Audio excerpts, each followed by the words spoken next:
folks. Welcome to Sunday. I'm already pretty exhausted, per usual.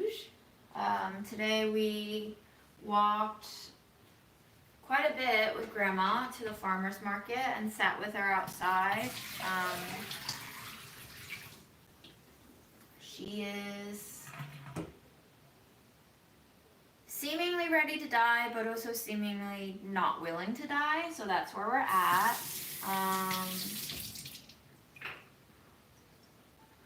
That is the pull of life and death, I suppose. I sat with her outside after we finished the farmer's market tour, and she was almost speaking this poetry about the sky being her mother and the land being her father, and how she wants her mother to come rescue her and take her away because she's no longer belonging to this earth. And she went on to enumerate the various ways in which she is suffering in life because she has legs but can't walk when she wants to, and she has teeth but can't eat what she wants to, and she's just not free. She kept repeating this refrain of what it means to live without being free to do what one wants to do, and how that's not a life, and how it's just painful and torture for her. But after she said the first round of poetry that I read as an elegy for herself, I started walking with her again, and I said, you know, Grandma, you have to accept that death is natural if you want death to come pick you up. If it can sense that you're not ready to go, then it's not going to come rescue you because you don't want to be rescued. And I think this is where we've been for quite a while now with Grandma.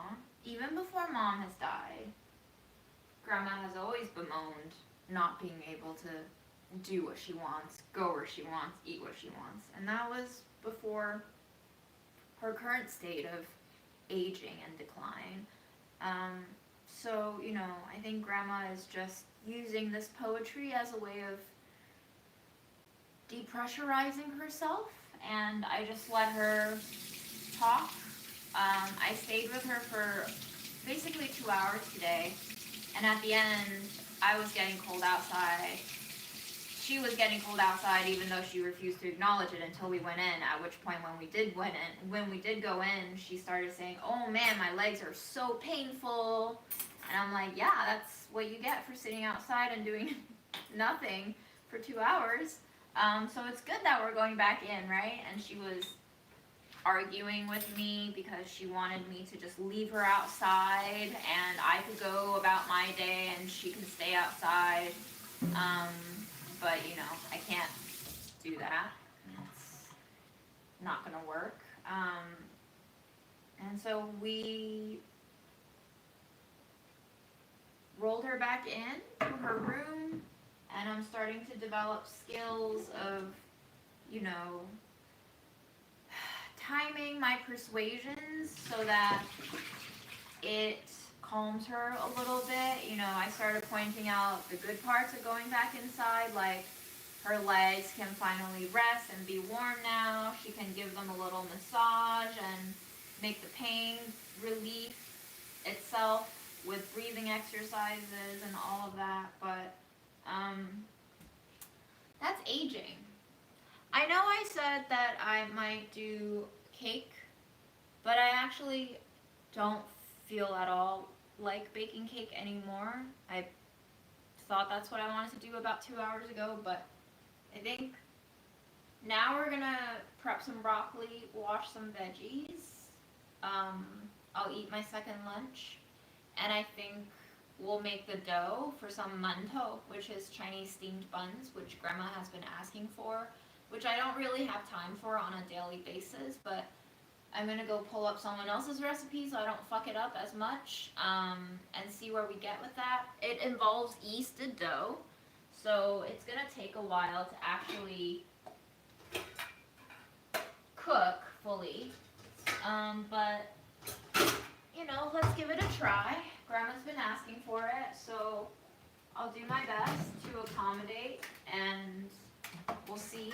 It is, before you ask, absolutely something I can buy in the stores. However, Grandma will have a myriad of critique for store-bought mantou. But if I say that I made it, she'll like complain less about it. This is more just about assuaging her requests than actually feeding her something that's going to satisfy her, because at this point, what I've gathered is it's really extremely hard to satisfy Grandma because she's not satisfied with life. And I think when you're discontent with life, everything seems wrong and easy to slight you and faulty. So my purpose is to say to myself, hey, I tried giving Grandma what she wanted. At the end of the day, maybe it wasn't good enough. But at least I did it. So this is an activity that's more for me than it is for Grandma. As with all things, I can't do anything for Grandma. I can only do things for me. I think moments of care and love come out of wanting to do something for someone else that actually is fulfilling something in you that makes you feel more at peace. So that's what we're going to try to do today. Oh yeah, I'm going to follow a recipe that I found online. Grandma, as Grandma does, makes everything sound so easy. When I said I don't have time to make this, she said, oh, but you just need flour and a little bit of yeast and that's it. You just give it a few rubs and it's done. And I'm like, sure, Grandma, sure. But you know, in Grandma's mind, it is always just that easy. And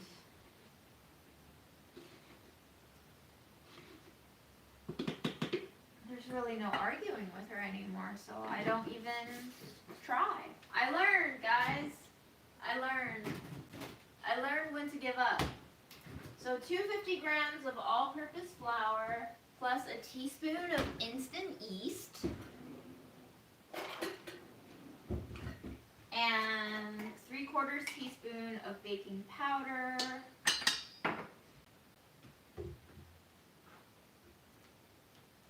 and a tablespoon of sugar.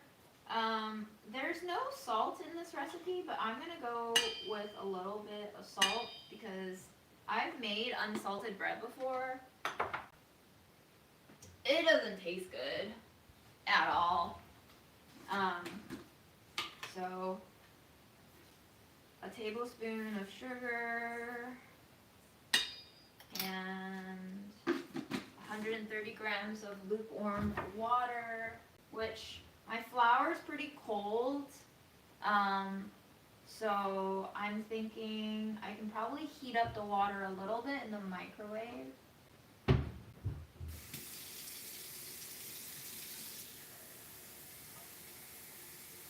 And I don't think it's gonna be enough to kill the yeast because my flour is so gosh darn cold.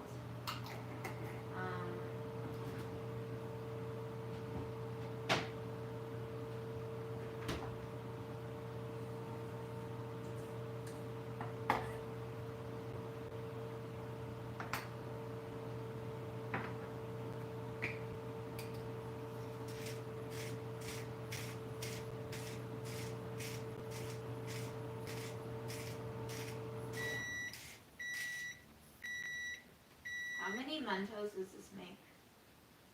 6. It makes 6. Okay. Alright, well, if I can get this done today, then we might have enough for 6 days. if they turn out. If they don't turn out, I'll probably be very sad, but I'll bring them to her nonetheless. And I've made steamed buns before for her. The reason why I didn't continue it was because it's very high labor intensive, and very low payoff because Grandma didn't like it anyway. I don't really have a proper steamer set up either, so it's like not that easy for me. But we'll try it again. I think it's been time. I'll give it another try.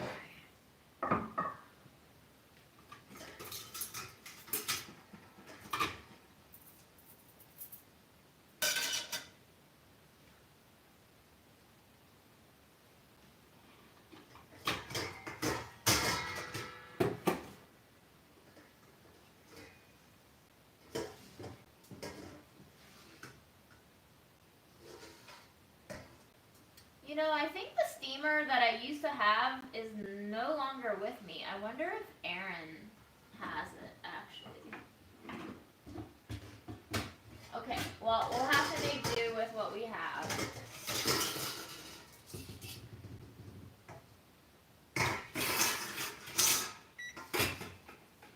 Will you fit? No, that's way too long.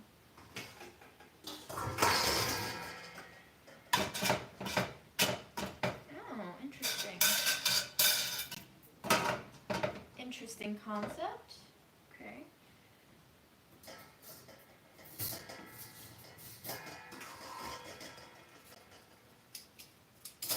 Yeah, maybe the next time I thrift, I can go find something that I can steam in.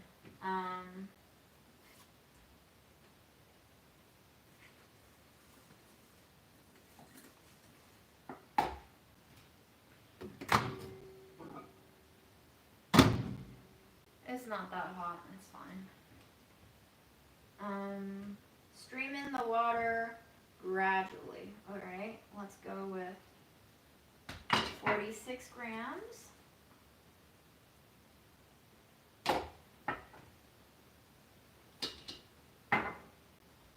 $95 grams.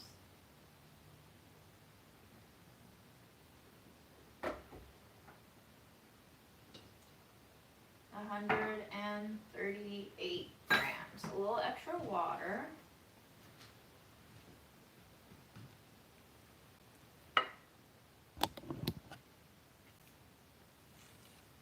Erin has been trying to convince me to make some more food videos, edited videos,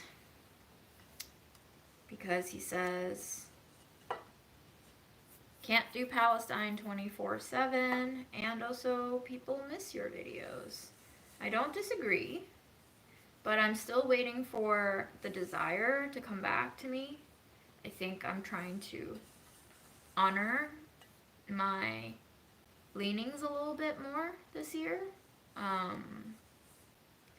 I think the time will come for me to want to be making food videos again, but currently not quite there yet.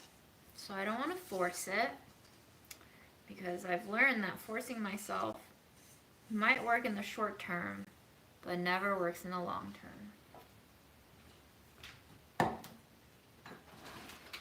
I think it's easy for everyone else to be like, hey, you gotta do something. But you know, we all make our own decisions, or should.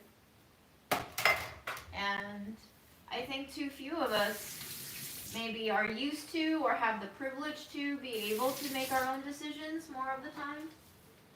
But I'm hoping to allow myself to have more of that privilege this year. Yes, I believe this is what they call a Danish whisk.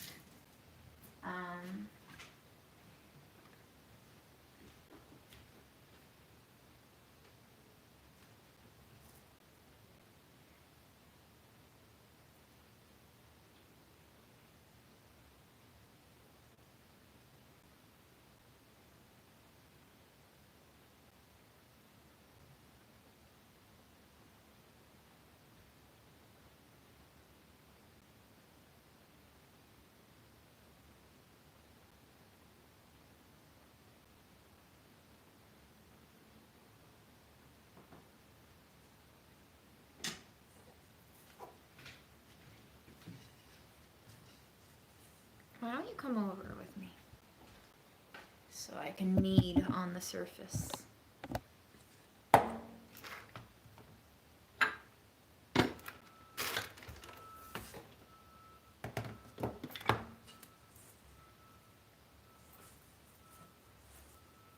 I have your comments right beside me too. This kneading is actually the perfect activity for reading comments. So now's the time if you wanted a Q&A. I really do like working with dough. I think I've been very stressed about Grandma's situation. I think it's becoming a little more difficult to negotiate with her certain navigations of our realities. I think it's more exhausting than I've really fully realized. You know, I watch her do her thing and I kind of witness it all, and it becomes a little hard to listen to her poetry go on for an hour and more, unless I put an end to it, where all she's saying is how miserable she is and how, you know, she shits her pants and she has to rely on the goodness of other people who are willing to help her to clean up, and how that makes her so angry, and how some people don't help her the way she wants them to help her, and that makes her infuriated, and she started cursing people who say mean things to her. Except I don't know who says mean things to her, because, you know, literally I'm the only person to speak Chinese to her. I don't think anybody else in the facility does. So it's either she's targeting me with that anger, because she knew that I was within earshot of her and she didn't name a person, she just said whoever treats me this way deserves so on and so forth. Or she has built up all these adversaries in her mind of people who despise her or wish her ill, and, like, you know, witnessing her struggle so much and knowing that I can't really relieve her of any of it is difficult. So I'm not sure who you're asking the we. I'm the only person who visited Grandma. I guess I'm used to using the royal we. It's just me today.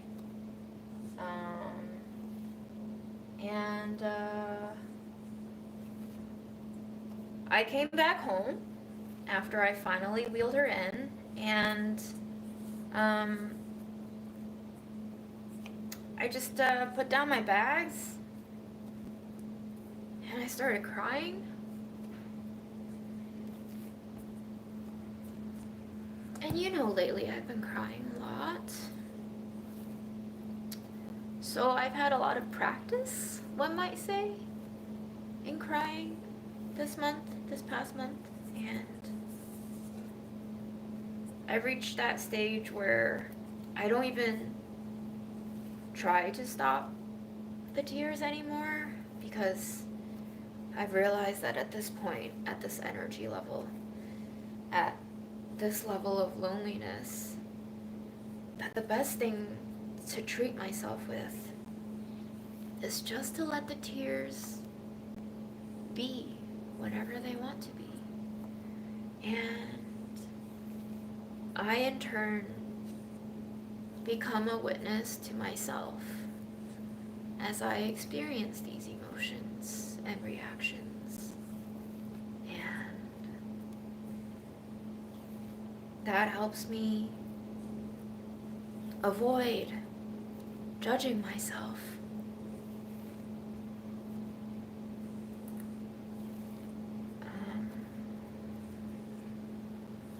I think back often to the first time I did shrooms and how eye-opening that was in so many ways. But mostly because doing shrooms for the first time allowed me to really acknowledge a reality in which I control none of this. And I'm reminded every time of how light and freeing it was to allow myself that freedom of being not the one in control, and of allowing myself to just be a doll in a dollhouse, positioned and play acting under someone else's will. And that's not to say that I like being manipulated in life, but I think whether or not we believe in a God, we all acknowledge sometimes that there are some things that just can't seem to be made sense of.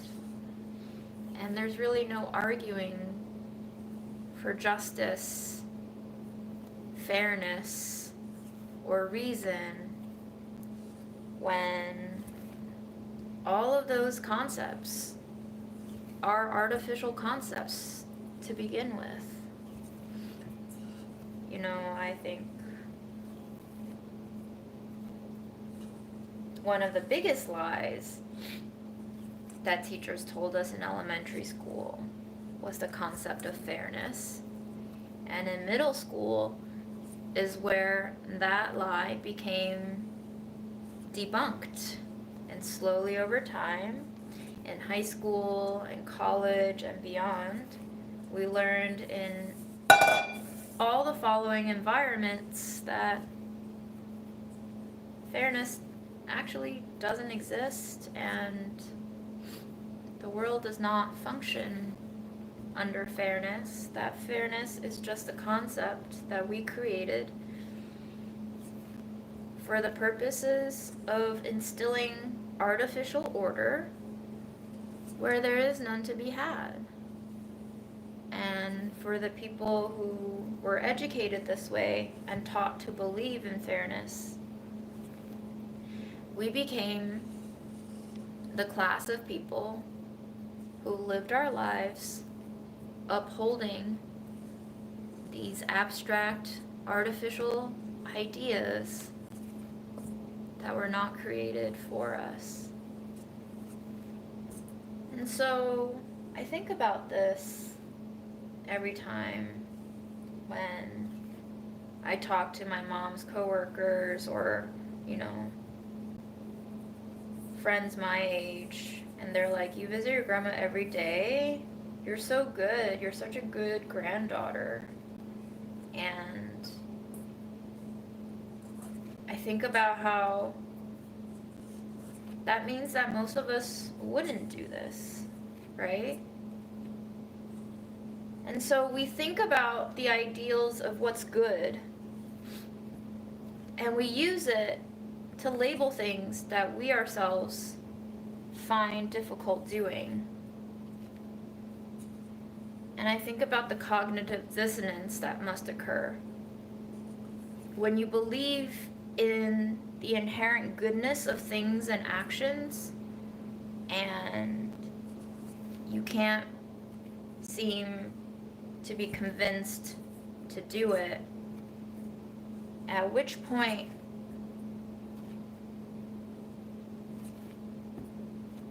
do you start judging yourself for not being good enough and resign yourself to being quote unquote bad because you're not quote unquote good? And what does this labeling of morality and goodness do to our perception of the world and our roles in it over time, if we allow ourselves to admit that we're not good, then does that over time give us more and more mental license to embrace practices that we think are in the gray moral area, tending more towards bad? And does that lead us to give up on good? And does that matter, even? I don't really have a point. I'm just working on dough. But those are the things that pass through my head. This dough feels good. Feels soft. It's a little bit bumpy. It holds shape. It's not too resilient yet, but I think we're trying to get it to a stage where it feels taut and smooth.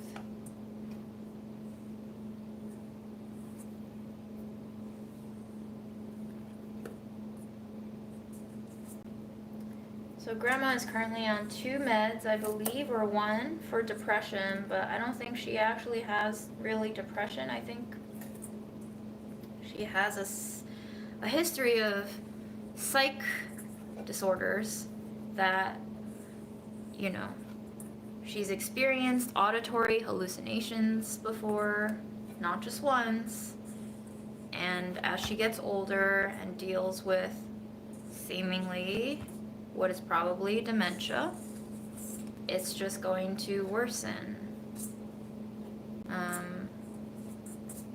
There is a language barrier, you know, there is bureaucracy to get around in terms of how to medicate her best at this point to alleviate stress on all parties.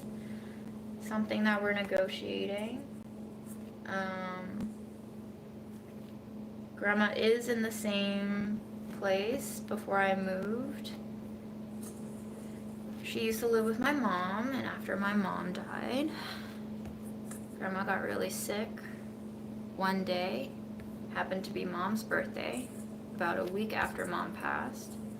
And I called up Grandma's doctor, and I was like, Grandma is not doing well. Grandma is throwing up, seems to have a low fever, seems to have diarrhea. I'm not sure what's going on. And her doctor was like, get her to the ER now. So we got her to the ER.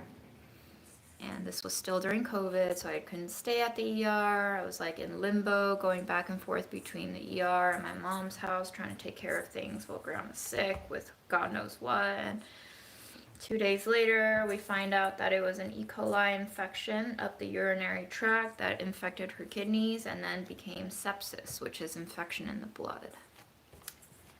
At this point, Grandma entered the hospital unvaccinated, was placed on liquid antibiotics, and I was visited by a social worker who asked me if I would like to find a assisted living place for Grandma to go into. And I said, yes, please, because I cannot take care of her the way Mom took care of her. Because Mom took care of her in a way that ended up killing her. So the social worker gave me a list, and I looked at the list, and I picked out 2 or 3 spots that were close to my Woodside apartment at the time that I shared with Aaron, and one that was close to Mom's house at the time where I was still working out of to clean the house and decide what to do with it. I knew I didn't want to live in that house, but I also didn't know if I would keep the house yet. And I had Aaron help me out by visiting the 2 that were close to our Woodside apartment. And we both felt like the one that Grandma's in now gave us a much better impression in terms of environment and staffing. I also looked into ones that were in Flushing because Grandma speaks Chinese and Flushing has more of a Chinese population. And then I asked Grandma, would you rather live in a place that's closer to me so I can visit you every day, Or would you like to live in a place that has more Chinese people and more Chinese nurses that I can't visit you every day at because it's too far from where I live, but I can visit you once or twice a week? And she chose to live close to me. So that's where we're at now. It's been 2.25 years since Mom has passed away and since Grandma has been in assisted living. And some things calm down on some days over time, and some things exasperate over time. And I used to have these like small breakdowns, emotional, psychological, mental breakdowns before Mom had passed away. Just over small, seemingly relatively now small instances of setbacks in life. They could be health issues, they could be work issues, they could be relationship issues or body image issues. And I would just be really sad and depressed and hopeless because I felt like, man, when can we actually get a break from all this? You know, it just seems like there's always a problem. And now, maybe 5 or 6 years later, after experiencing COVID, after experiencing Mom's death, after experiencing caretaking for Grandma, after experiencing finally speaking out at work in a way that got myself fired because I didn't want to keep doing things just for the sake of being so-called socially secure. Because after Mom died, I saw what an illusion security was. And after ending my relationship with Aaron, that lasted almost a decade, and after moving out into my own place, and after having very little work structure to plan my life around for over a year now,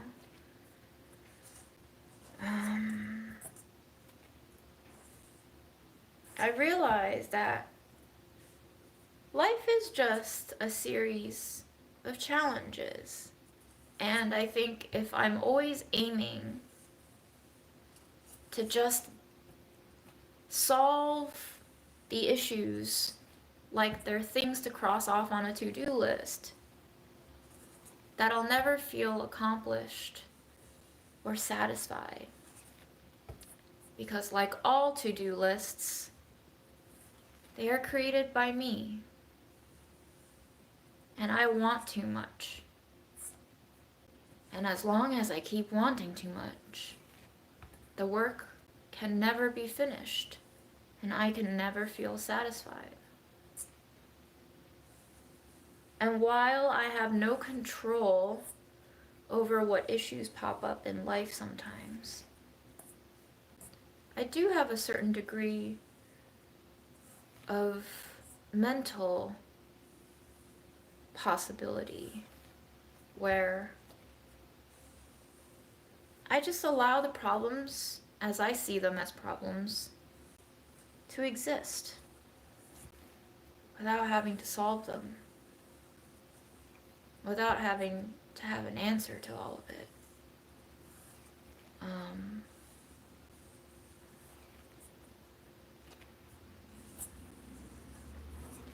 And that's the only way that I can give myself a little bit of rest. Because I was thinking about how even when I had a full-time job that didn't pay overtime, I would work the overtime because I agreed to be made to feel like it was my responsibility to get all of these projects done on time in a way that burned me out. And after over a year of being unemployed, self-employed, whatever you want to call it, I realized that in the first year of my unemployed life, that I had basically continued the institution of socially mandated productivity in such a way that I never felt at rest most of the time, because I felt like I was quote unquote wasting my days doing quote unquote nothing. Nothing productive, nothing to show for it, and I would feel good when I finished editing a video, a long one, and I would feel good when I uploaded it, and I would feel good when I premiered it, and I would feel good when people commented on it, and I would feel good when people watched it, and I would feel good when people messaged me about how good it made them feel to watch it, and how thankful they were for what I was doing. And I would feel good. Because what makes me feel good is actually connection. And work, production,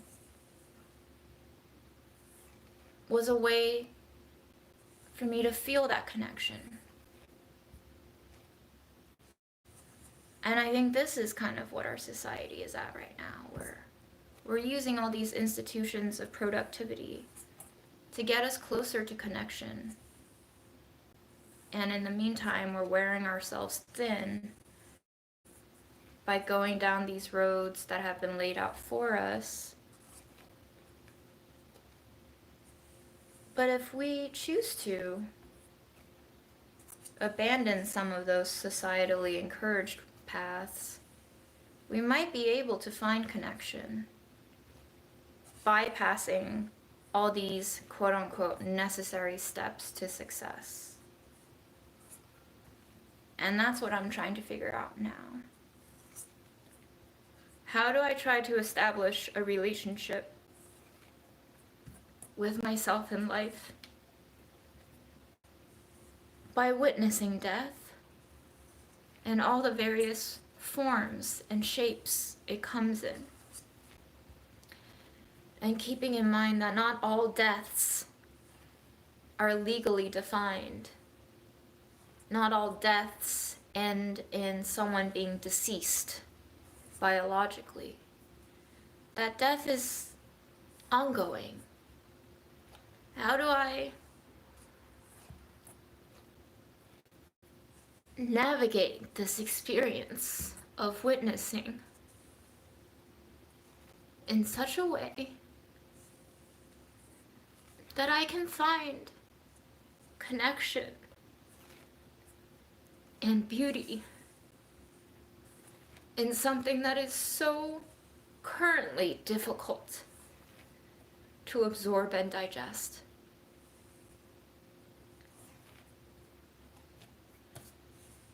How do I encourage myself to be okay with having a never-ending to-do list? Because I've realized that I don't actually need to finish it.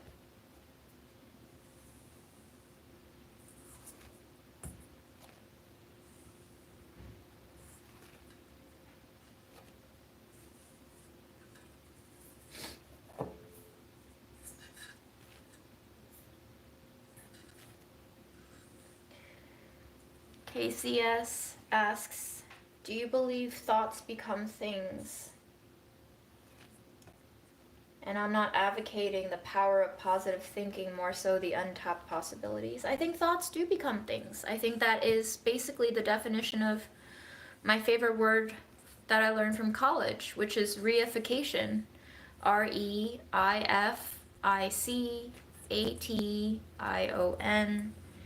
It is how the concept and institutions of race, class, politics, religion, money, success, happiness, marriage, love, were all formed.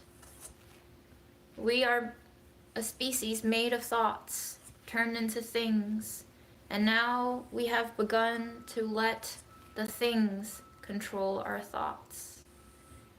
We set into motion something that has now come full circle to devour us.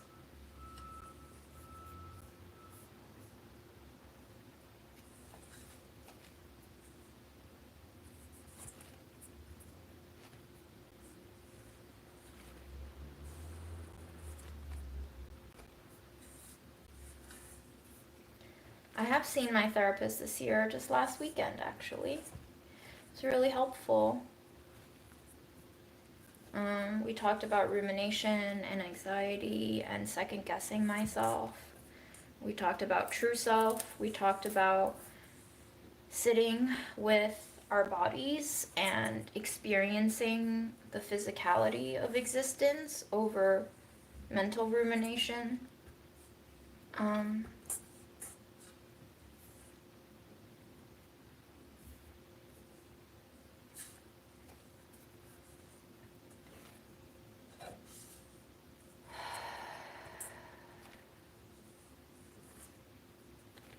June, you need to get out and socialize more, in my opinion. Okay.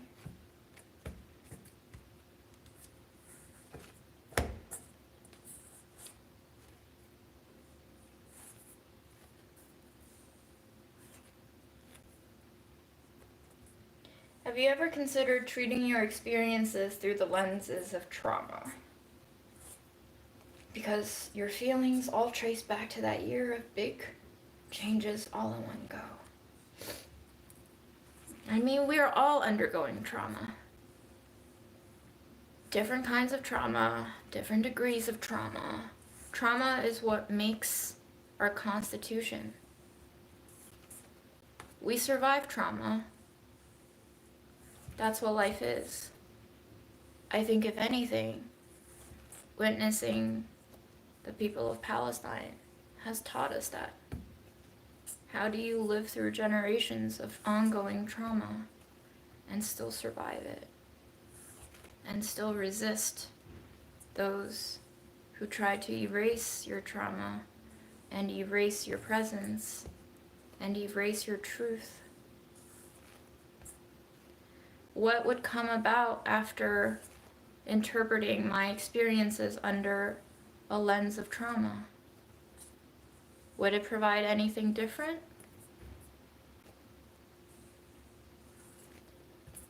Farm school ended. It was a November to November year-long program, and we're currently in February. The Body Keeps Score. Yep, I have heard of that book.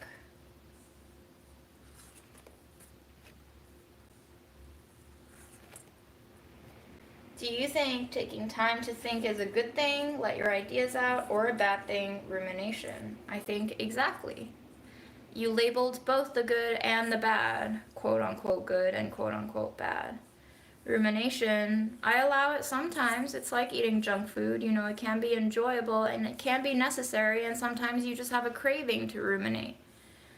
But rumination, if I let myself have too much of it, just like junk food, can be destructive to my health overall, can be paralyzing, can lead me entrapped in cycles of guilt and shame over what I've ingested and allowed myself to intake and become. And so it's an ongoing discussion with myself of, hey, what's your goal here in thinking about this? Are you actually thinking about this to learn, or are you thinking about this to kind of lick the wound and give yourself some comfort in a very perverse way of familiar self-abuse? And you know, we all do self-abuse sometimes. It's fine. Some people even use healthy, supposedly quote-unquote healthy things like exercise to abuse themselves, you know? So there's really a lot of difficulty in ascribing value judgments to our behaviors and actions, and I think it's a very personal decision of whether or not something's good for you. Some people will say participating in risky sports gives their life meaning. My mom would have said, "Are you stupid? You're gonna die." But spoiler alert, my mom died anyway. So, you know, it just depends on the person and what they want for themselves. Sometimes I want to ruminate, so I do. Sometimes I want to talk my thoughts out loud, so I do. Sometimes I don't know what I want and I just cry, so I do. I used to judge myself a lot more for all of these choices, but now I'm at a stage of fatigue where one, I don't have the energy to judge, and two, I realize that there is no point in judging other than piling on the self-abuse sometimes.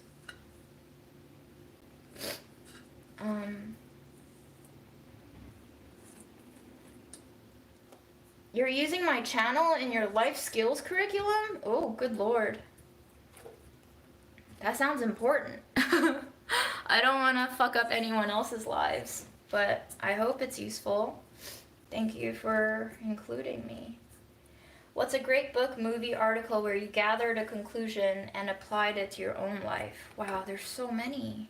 A lot of movies. Midsommar, for one. That's a recent one. I think Past Lives. I didn't love the movie, but it definitely made me think about, you know, my immigrant experience and the mentalities and the choices and the identities that have formed over time for me as an immigrant. Books. Erin used to have a lot of meditation books. There was one that I showed off on a live once that I currently don't have anymore, I don't think. Maybe it was called Begin Where You Are or Start Where You Are. I can't remember, but there was something on that first page that basically said, you know, start where you are, and where you are is where you need to be, and you don't actually need to change a thing to be you, to be happy, to be fulfilled, to be at peace. And it's something that I think back to when I think, oh, I wasn't good enough, or oh man, I made a mistake and I shouldn't have made that mistake. And that book reminds me that no, sometimes you're good where you are.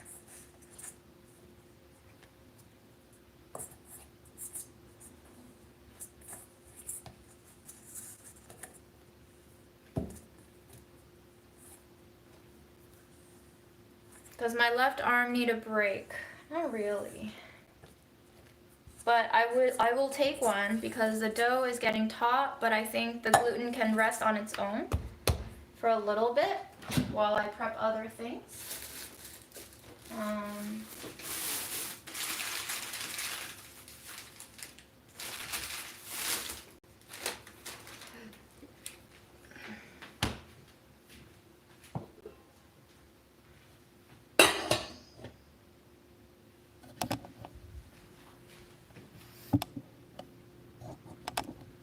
Yes, you're right about the author. That author name sounds right. Thank you, Hawaiian Flamingo.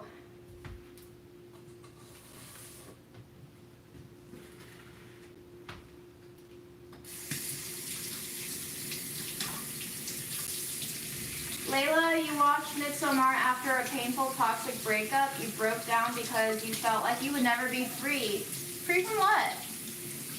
If you feel like sharing, I'm curious. I think that movie definitely did become very claustrophobic. Like, there is no escape. It's kind of, it reminds me of like the Jean-Paul Sartre's No Escape, or No Exit, I guess, is his famous work, where like the famous quote of hell is other people comes from. I don't know if I've ever read that, actually. I might have in college. But that title is for sure a keeper.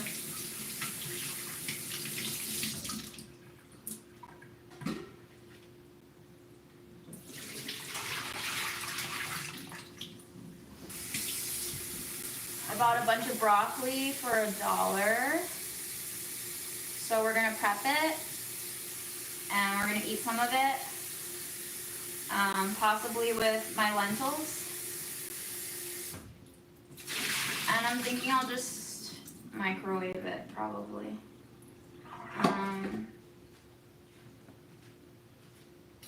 So after I came back from Grandma and I cried, I took a break. I ate some food. And then I said, we need to clean. So I had great visions today of completing my to-do list. of cleaning the entire house, vacuuming, mopping, countertops, sinks, tub, and doing laundry. And I think about a third of the way through mopping, I felt extremely exhausted. So I stopped at just finishing the mopping because that was all I could do.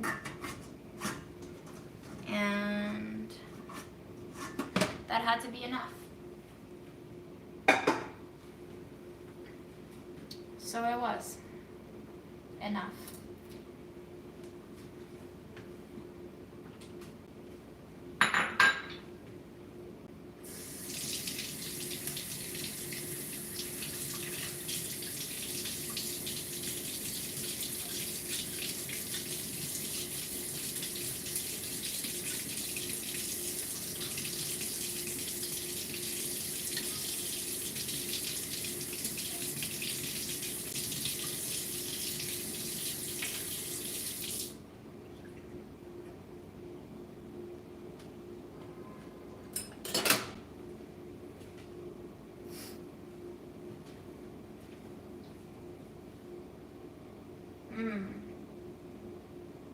Do you still feel like everyone will use you one way or another?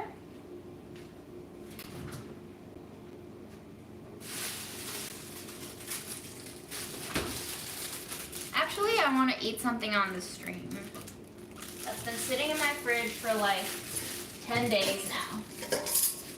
I have no idea the state it's in. I was initially going to air fry it.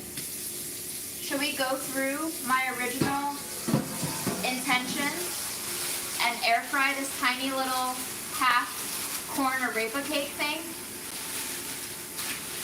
I feel like we should, just for the fun of it, just as a treat for my once upon a time desires, interests.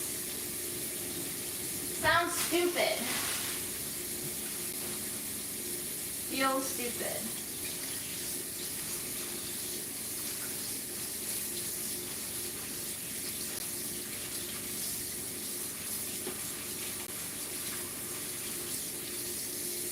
Oh yeah. Yeah. I totally feel this way around my period. Like, who am I kidding, right? I used to be one of those, like, really reactively angry people.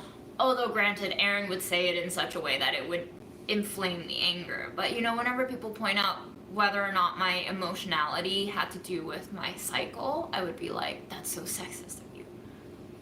But yeah, for sure. If I'm not me and I'm just a fleshed, moving organism that's housing various other organisms within me, if I don't belong to me, then why would I know all of me and what the cause and effect of everything that happens in me, around me, through me, at me, with me, are? I wouldn't. So yeah, it could very much be hormonal, could very much be tied to the moon if you want to get slightly more mystical about it. Could be anything. And I think before, when I was younger and I used to yearn for that sense of control and curation of my identity, I used to be really offended when people tell me that, hey, like, you're just reacting because it's your hormones. And now I just find a lot of tired but peaceful acceptance in it. Yeah. Why not? Sure. You're right.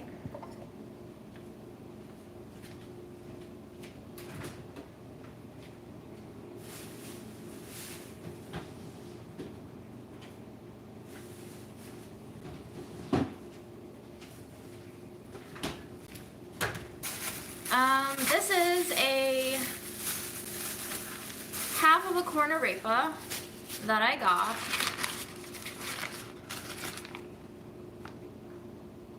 Right before having a post-mortem relationship breakup talk with someone. And I think it was last Thursday when I bought this. Not this past Thursday, but last Thursday. I think. Is that right? God, I've lost track of time completely. I can't be sure anymore. I think so. What happened this Thursday even? My God.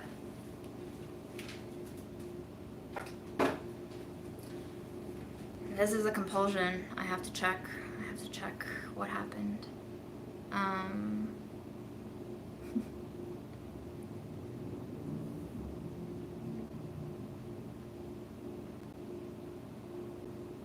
Yeah. January 25th. Bought this on January 25th. It was delicious. It's really golden, very well fried, fluffy, has actual corn in it, and we're gonna air fry it. Because that's how I wanted to eat it when I first got it. So we're gonna see if we can resuscitate it.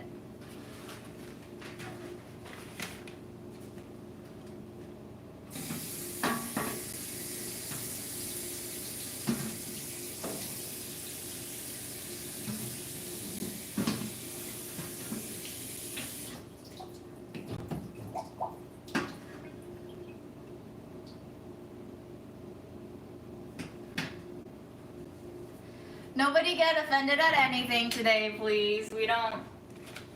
It's not necessary. There's nothing to offend if I don't actually exist as a cohesive whole. You're just observing the parts of myself that are manifesting in front of you.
I'm gonna do 400 for 5 minutes. That might be too long. And actually, now that we're speaking about grief,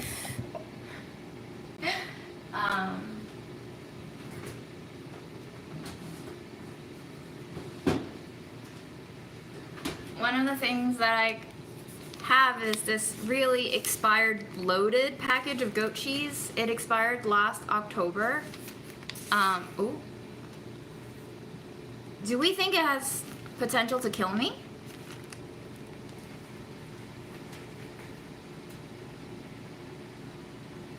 Who wants to Google botulism from goat cheese? Who wants to Google that for me, actually?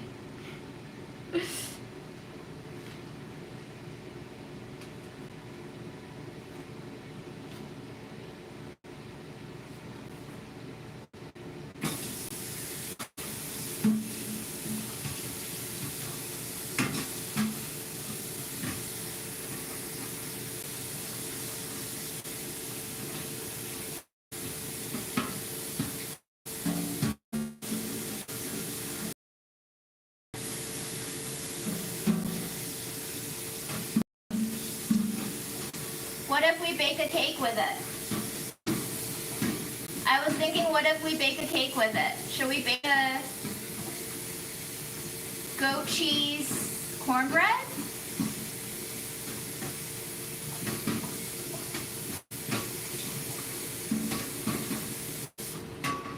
Maybe we will bake a cake after all today, huh?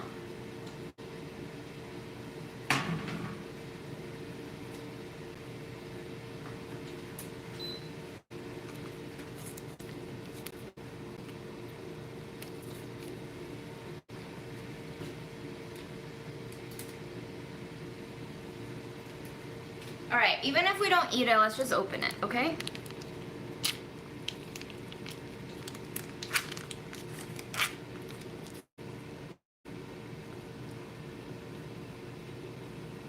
It smells fine. It smells fine.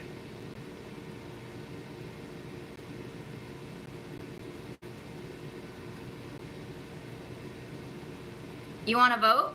Should we cook it?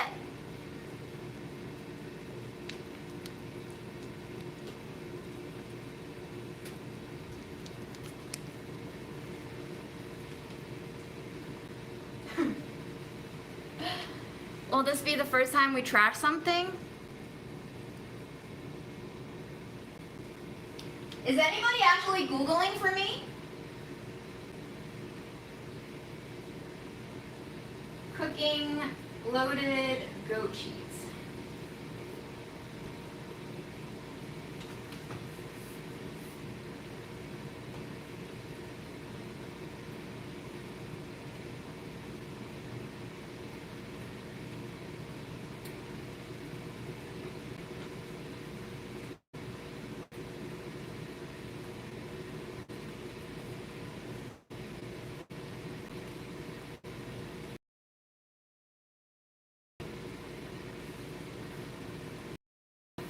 All right, a food safety expert with the USDA.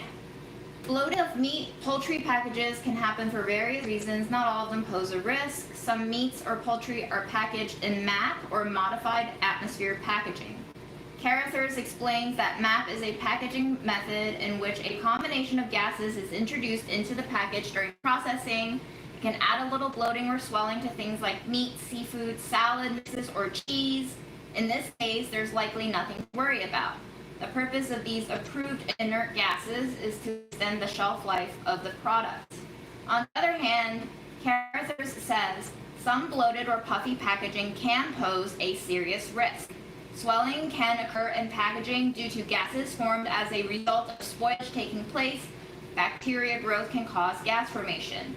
She says this type of spoilage can cause detectable odors, but detecting an odor is not a reliable method of identifying when spoilage has occurred. If your packaging looks a little swollen and there's an obvious smell, it's probably best to toss or return. It's not worth risking potentially getting sick. We err on the side of caution and recommend when observing swollen puffy packages, best not to use as they are potentially spoiled and therefore risky or unsafe. Check Best By date, pay attention to noticeable odors, looking for any openings or rips in the packaging. If it's past the recommended date, has a funky smell, or packaging is open, don't purchase or toss immediately.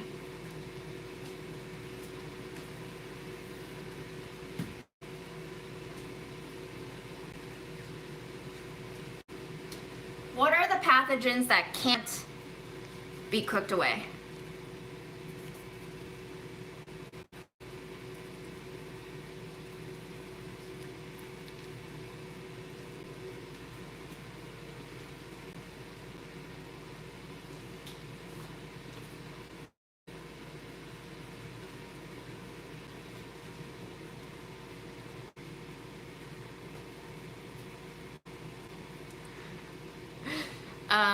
Listeria, Salmonella, E. coli. Can those be cooked? Botulism toxins are not broken down.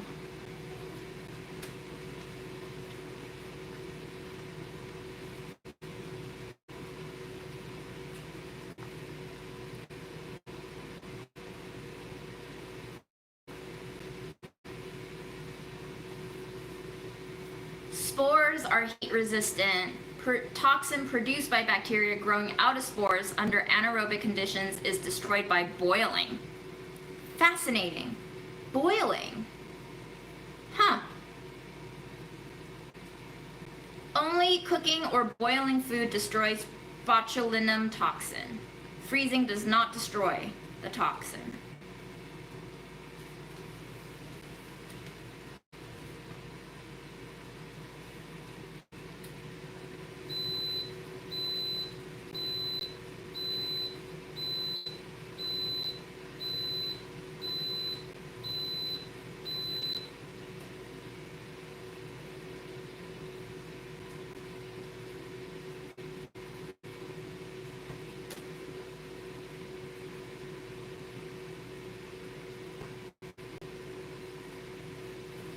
Cooking food will kill bacteria for the most part, but it may not destroy all the bacteria present. In order to mitigate any risks, ensure you are cooking your food to the correct temperature, blah, blah, blah.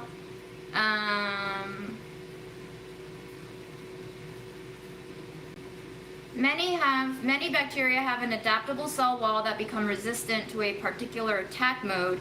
This means that if you apply heat or a chemical to kill bacteria more than once, you are going to get less benefit from it each time.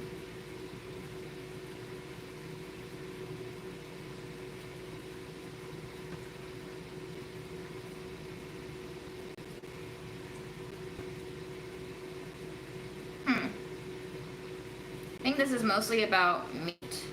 140 degrees kills bacteria in food. There are many factors that influence how fast bacteria grow and how resistant it is, blah, blah, blah. All right, guys.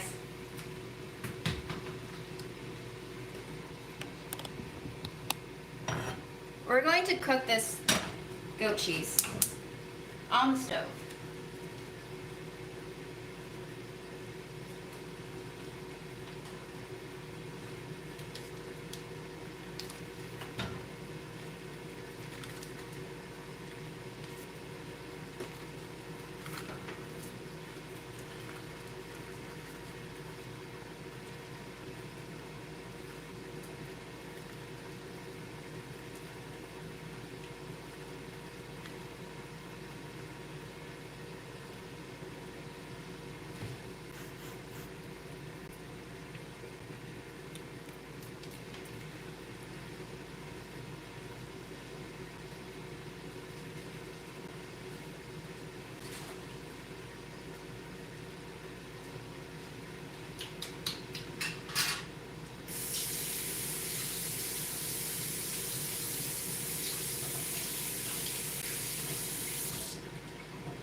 Okay, I spat it out.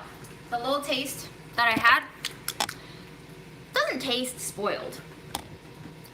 Famous last words.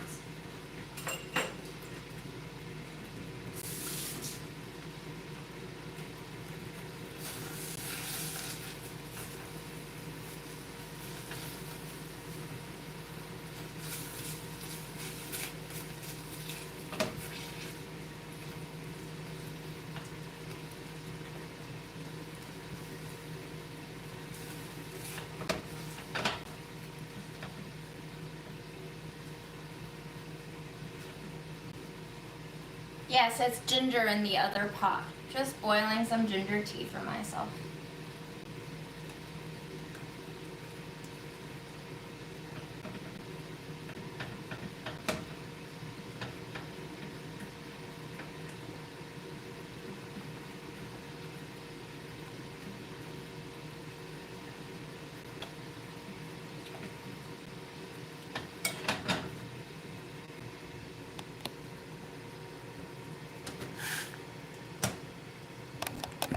All right, air fryer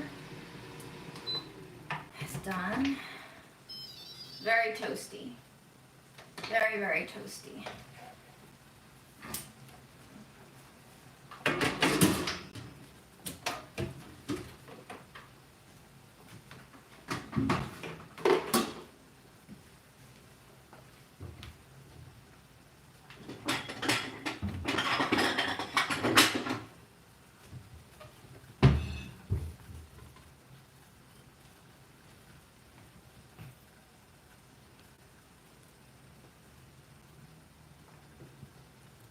It looks burnt, but it's not that burnt in real life.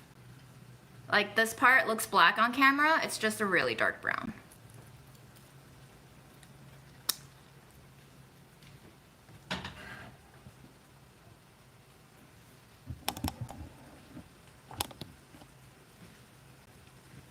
You looked it up, cooked the goat cheese until 160. Okay.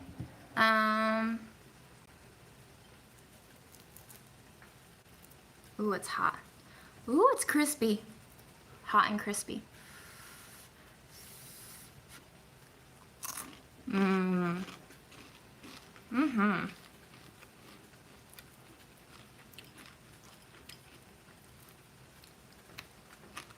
Yum.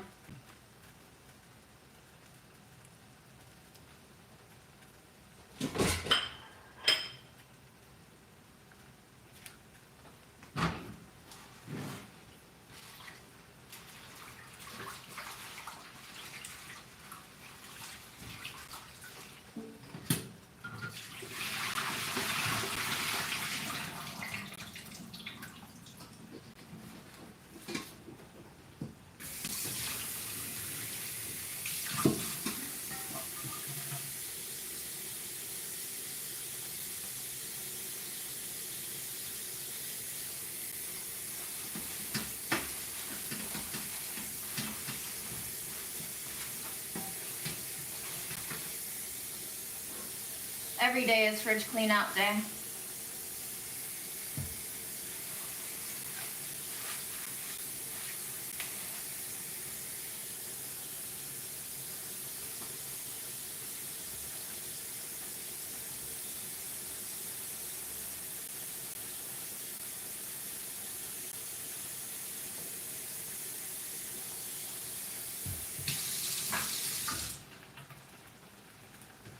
This goat cheese is burning.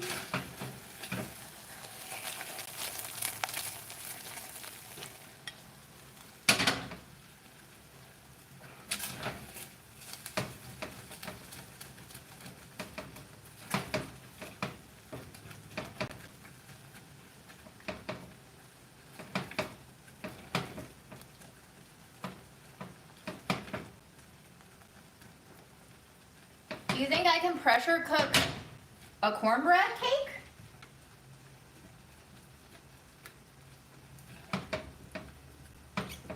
I'm gonna cook this goat cheese down until it's like reduced and thickened. If that happens. If that can happen. We'll see if it can happen.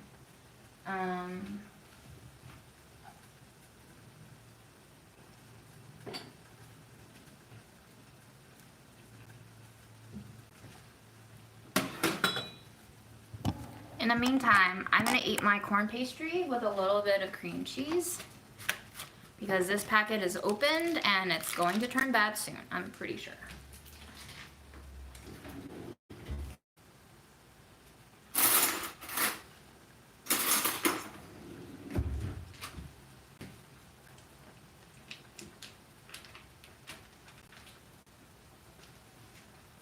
It's a very treat ourselves day today.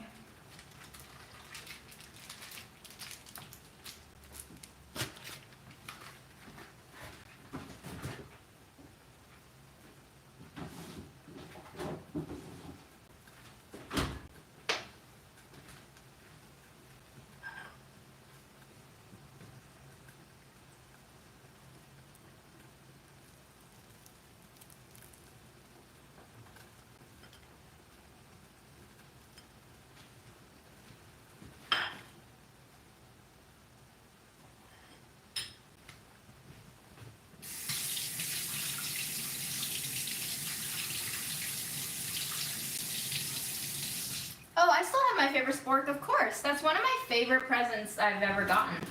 I just don't use it much anymore, but it's here. She's here.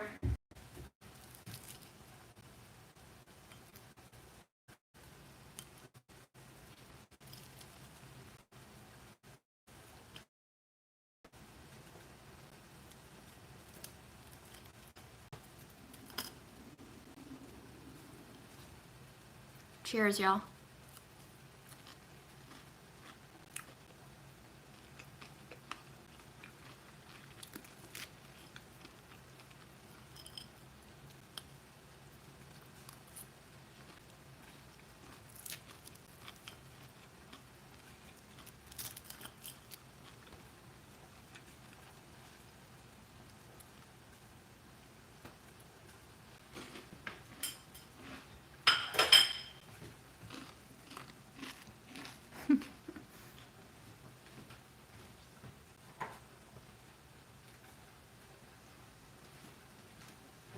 It's so crunchy.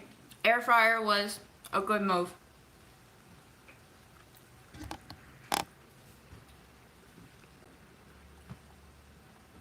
Now we have to think about this goat cheese.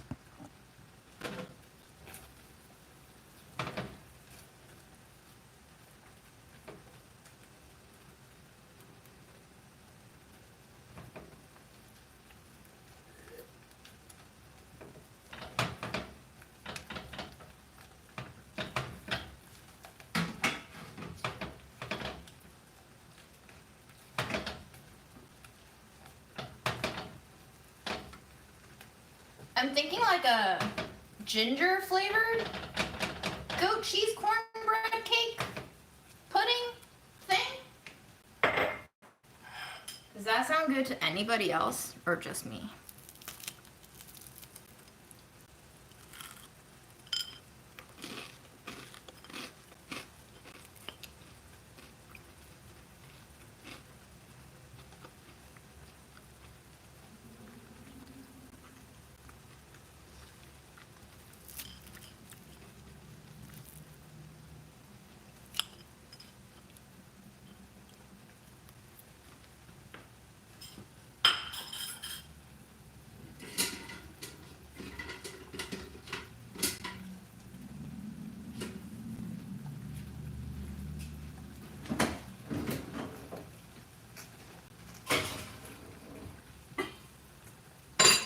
All right, guys.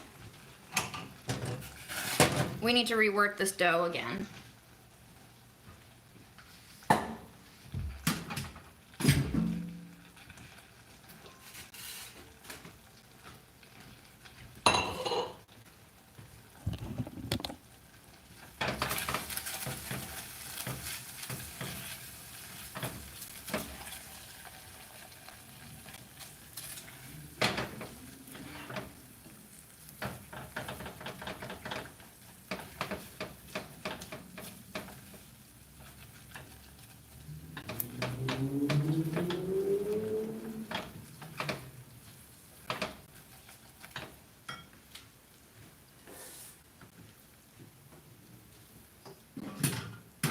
Somehow running out of counter space because of how poorly I've managed all of this.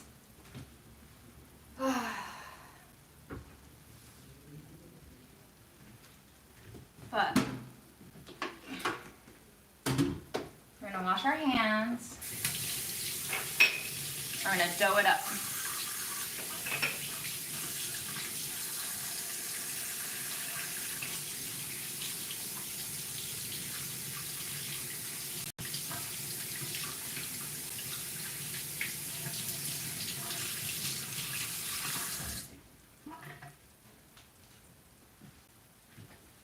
Your favorite thing to drink from is your pickle jar. That makes me delighted.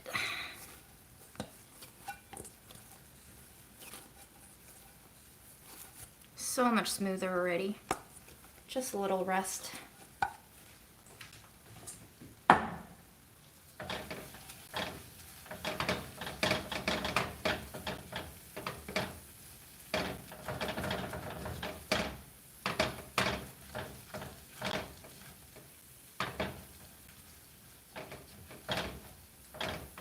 All right, goat cheese, fully caramelized. I'm gonna turn the heat off so that it stops burning. And then I'm gonna look up the rest of this recipe to figure out what we need to do next for our mantou.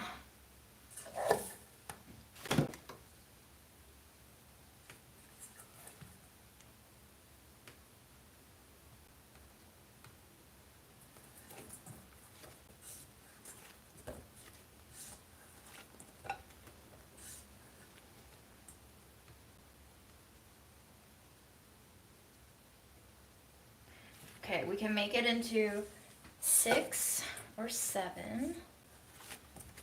And then we need a half-hour proof before we can steam.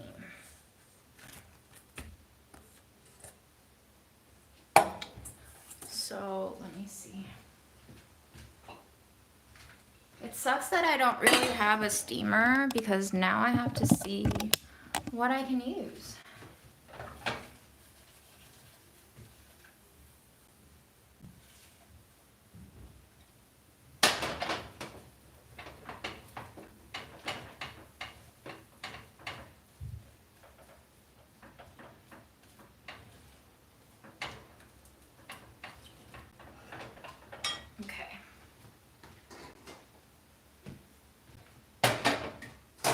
maybe we can fit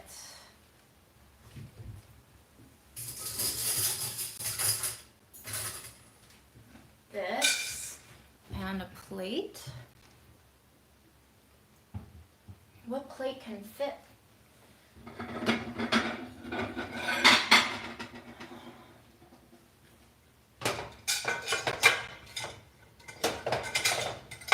Okay, that fits pretty well. Which means this will be too big. Yep. Okay.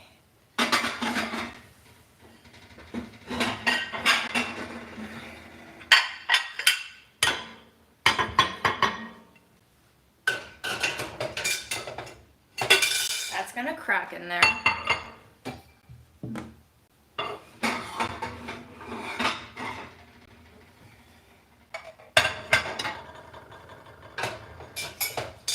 Wish that were flatter. Maybe you? Maybe you. Okay. I think.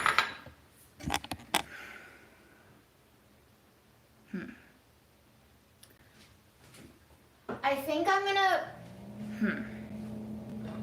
Grandma's gonna care about how good it looks though. But we're not doing this for Grandma. Okay. We're not doing this for Grandma. Say it till I believe it. We're doing this for me.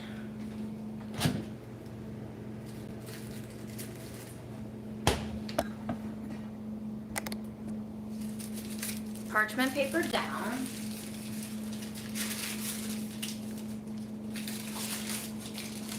And I should also pour some water in there before the plate goes in.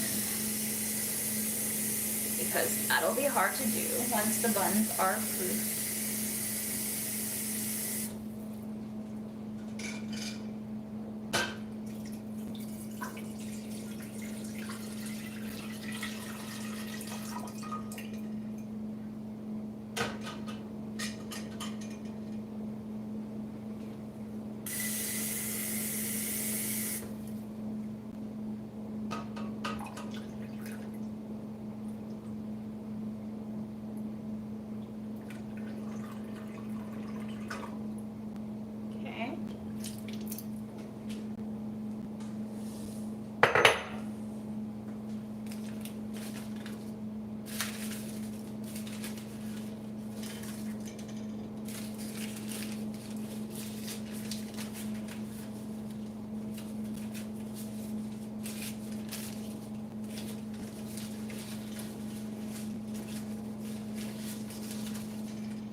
Original recipe says this makes 6 mantou.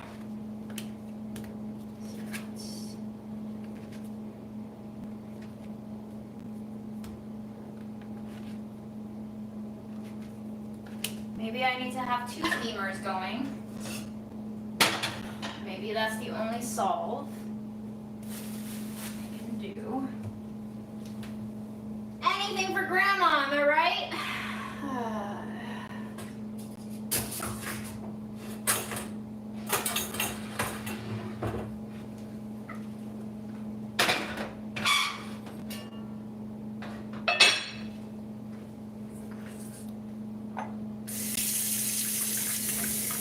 But we're not doing this for Grandma, just so we're clear.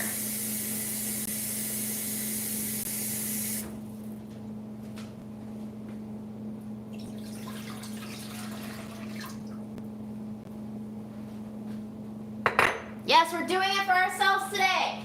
Say it till you believe it. Do you feel crazy enough yet with me? Am I giving you all the crazy that you've ever wanted? And more?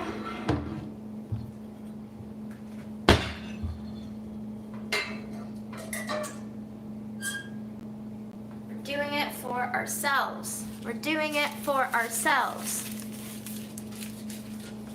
We're doing it for ourselves.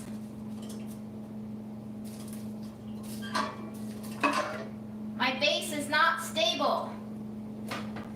Oh my god, in more ways than one, my base is not stable.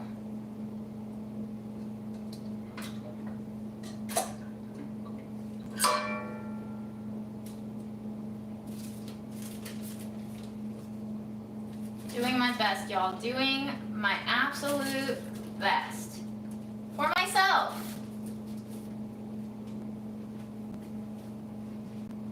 You know what? I'm not even gonna shape this. We're just gonna plop it in there, and she's gonna have triangular mento.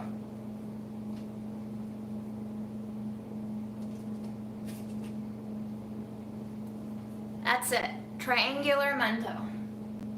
Minimal effort, because I certainly don't need to do it to perfection.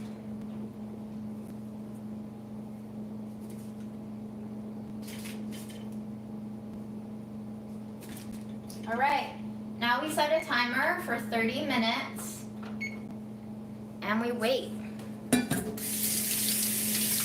for it to proof.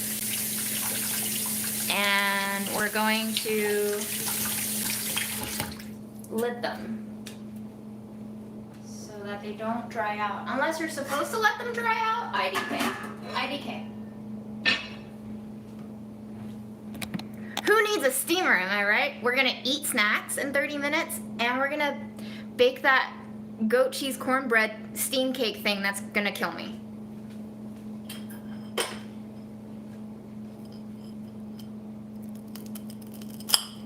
Whoops.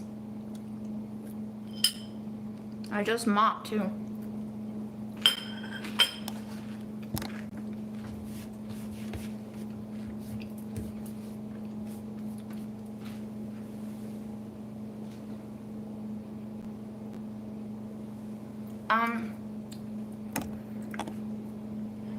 I don't know if it's the adrenaline or the lick of goat cheese, but I am feeling lightheaded. So if I collapse on this live, you'll know not to eat bloated goat cheese. Let my life be a lesson to us all, just like Mom's was.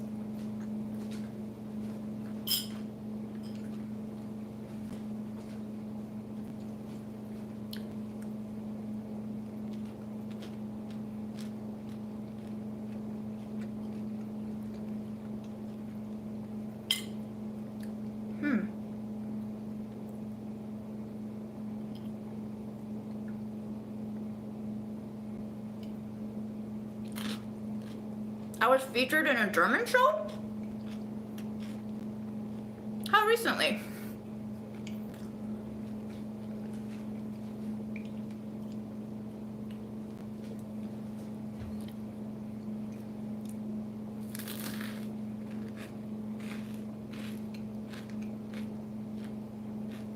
Hmm. 3 years ago sounds about right. It's probably delish.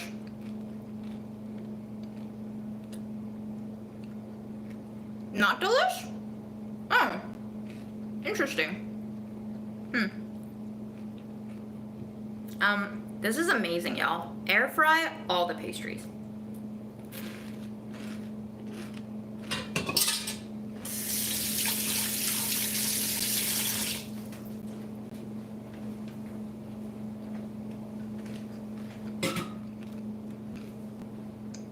It was delish. That sounds about right.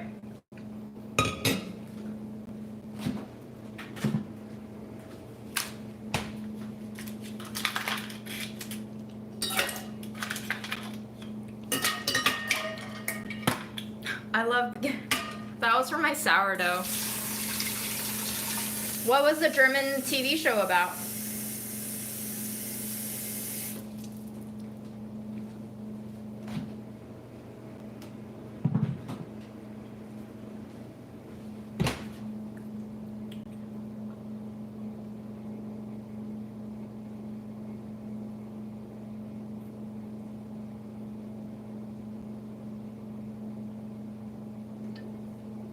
Yep, sounds about right. Okay, guys. Fatal cornbread time.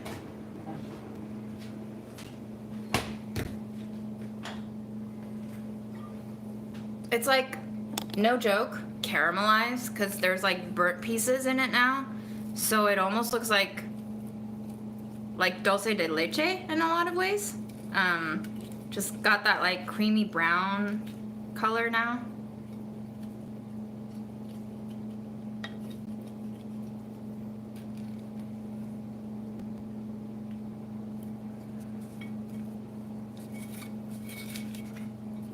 So we're gonna make the batter right in this pot because it's already dirty. And we're gonna just taste a little bit of it, you know.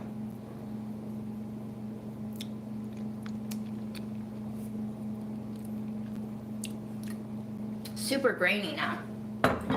All right, I'm going to be putting in, it's gonna be a gluten-free cake. I'm gonna use a little bit of okara, which is like basically soybean flour after they've made soy milk. Just like the pressed out bits.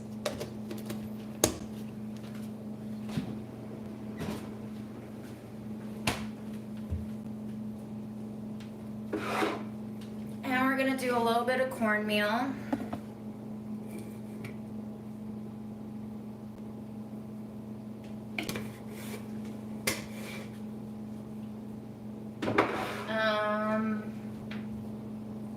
And ginger, right? Yes, I said ginger.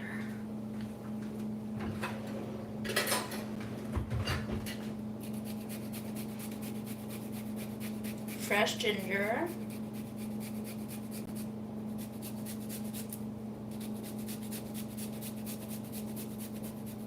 And also a little bit of orange zest.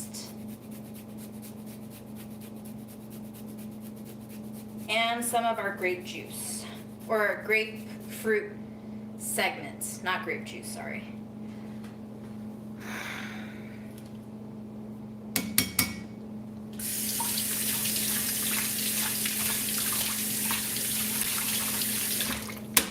How do you like this new angle, by the way?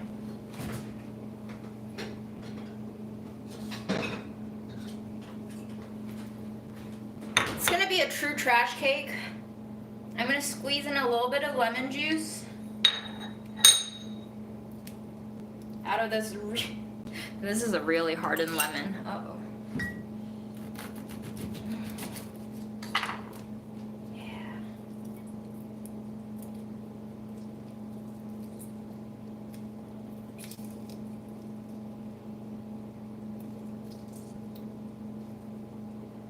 And we're gonna drink the rest of this lemon juice because it really should not be in my fridge anymore.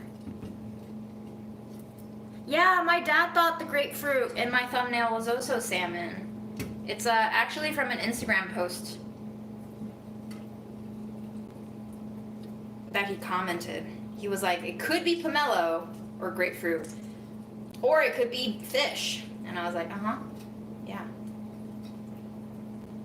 Exactly. Keep them guessing. Never let them know how crazy you are until they can see it for themselves.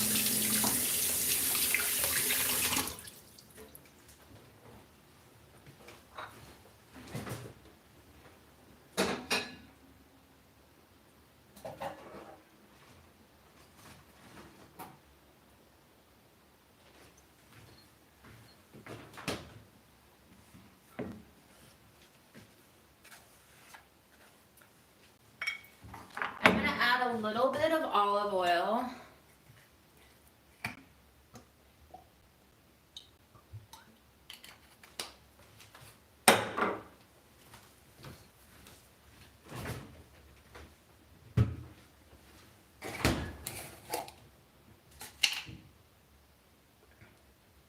A little bit of yogurt.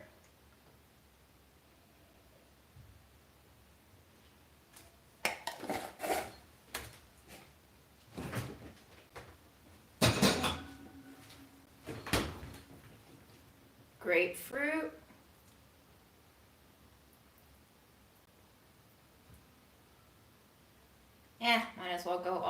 Sure, why not?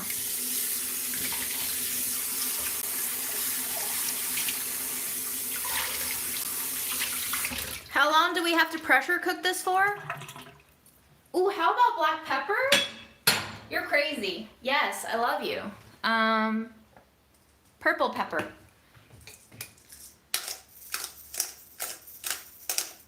Somebody tell me how long I have to pressure cook this abomination of a cake for.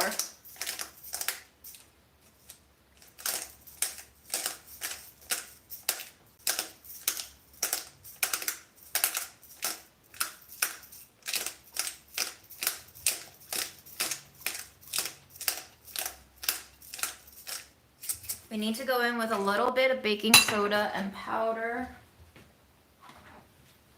for lift.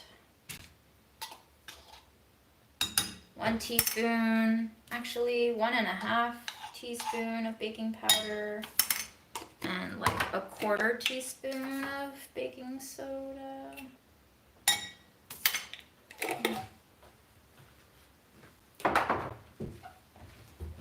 25 to 30 minutes, holy shit.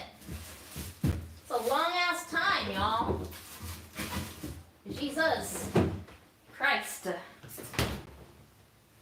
The reason why we're putting orange zest in here is because 1, I think it'll be tasty, but 2, I really want to eat an orange.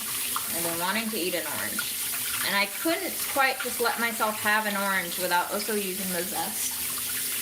Maybe one day we'll candy orange peels, because those are delicious.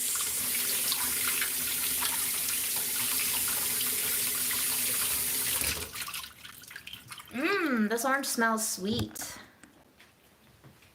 Yes.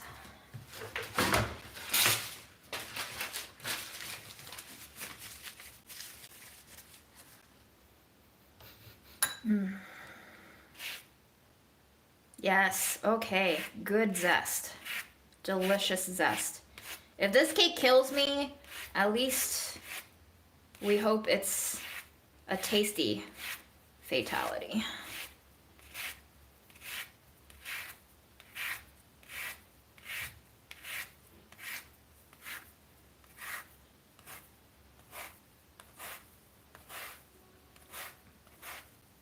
Who wants to sign up for grandma duties?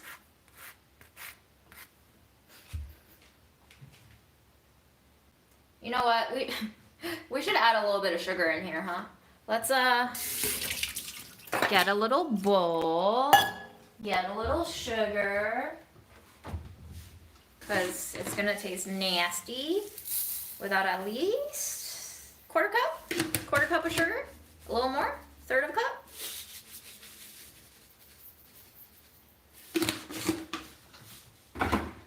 And we're gonna put this orange zest in there, and we're gonna do our thing where we rub it so that it distributes all that essential oil out. Restaurant trick, y'all, restaurant trick.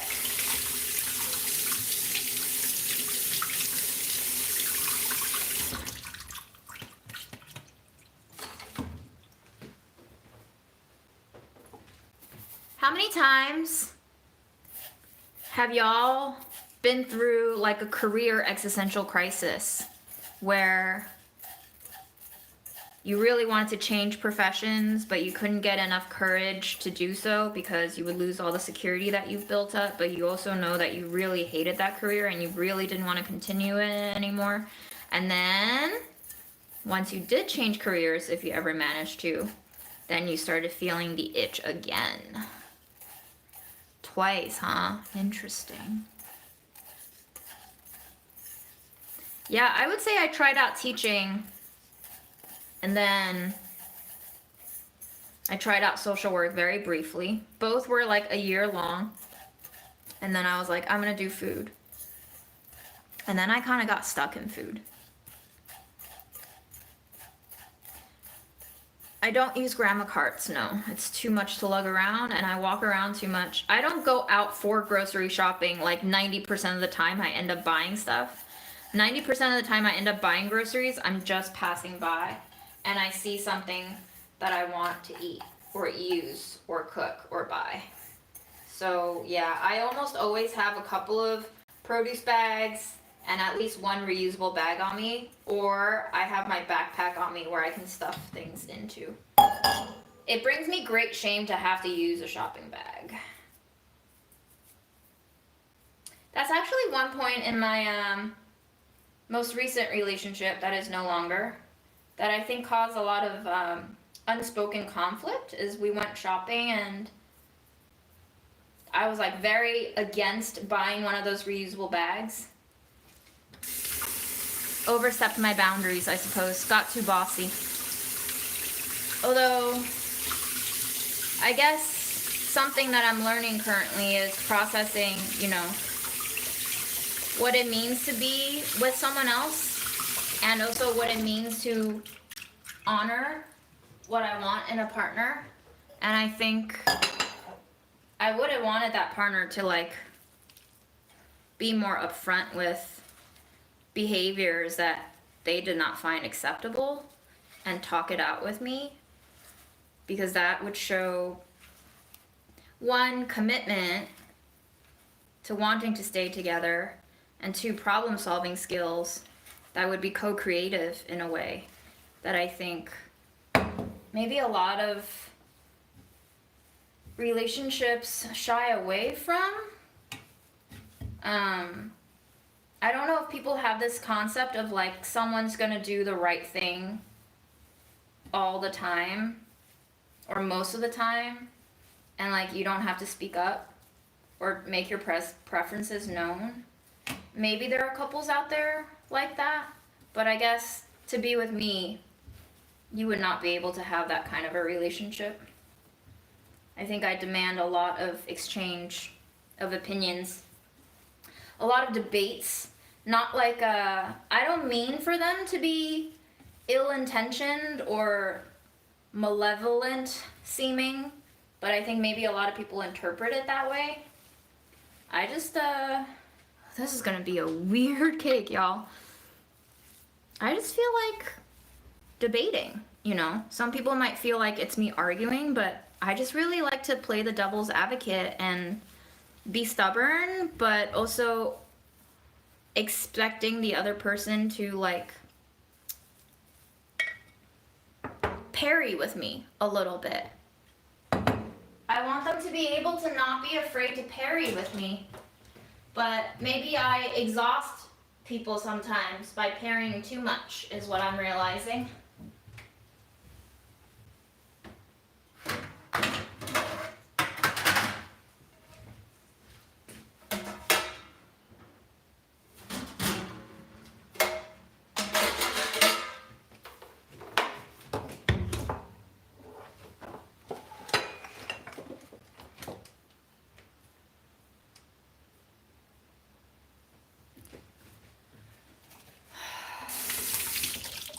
Gotta clean the air fryer top now. Has anyone ever disassembled this top to like really get in there? Because for the most part, I just give it a wipe, call it a day. Probably one day it'll get too disgusting and then I'll be like, all right, time to get in there. But today's not that day.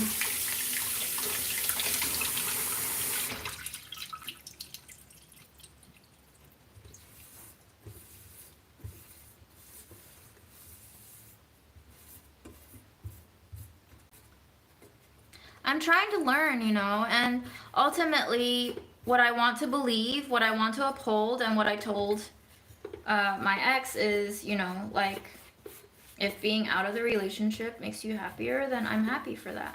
Like, it hurts, obviously, to break up, and it's awesome that I love you, you know, deeply care for you, and it sucks that I can't be with someone in that romantic arrangement like I wanted to, that I care for. But ultimately it's about what works for both of you. And ultimately I would like to think that I can be that person who is able to allow for others' contentment to also give me a sort of contentment. Oh, now I have this sponge stuck in there. Come out. There we go. I want to be that person. That's what I want to be. I want to be happy for other people that I love, even if their happiness doesn't include me.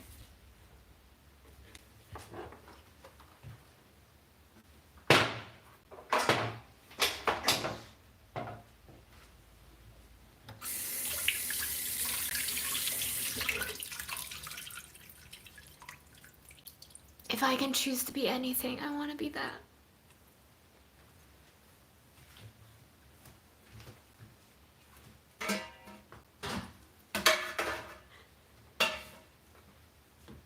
Oh.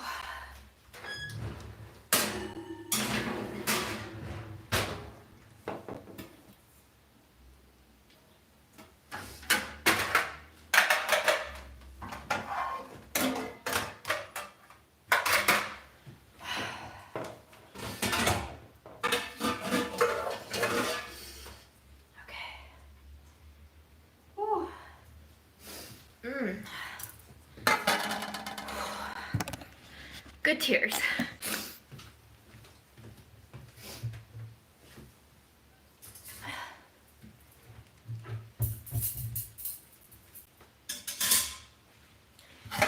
Will this fit in here?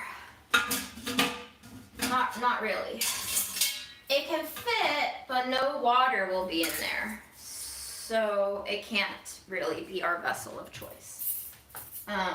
But let's see what can fit in there. I'm sure I have something. Vibe check for me. I'm feeling tired. I'm feeling like I want to go off to a corner of my room and lie on the floor and cry while stretching. But I also want to finish this cake. And I also want to steam the mento. And I also want to do things that won't feel despairing. So that's what we're gonna do. If we can find the vessel to steam this cake in properly.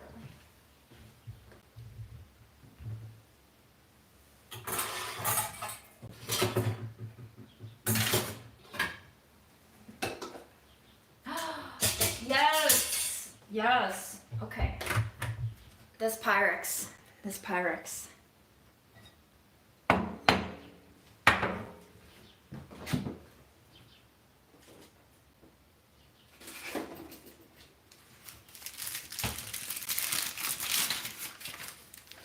What did I make in this parchment last? I don't even remember anymore.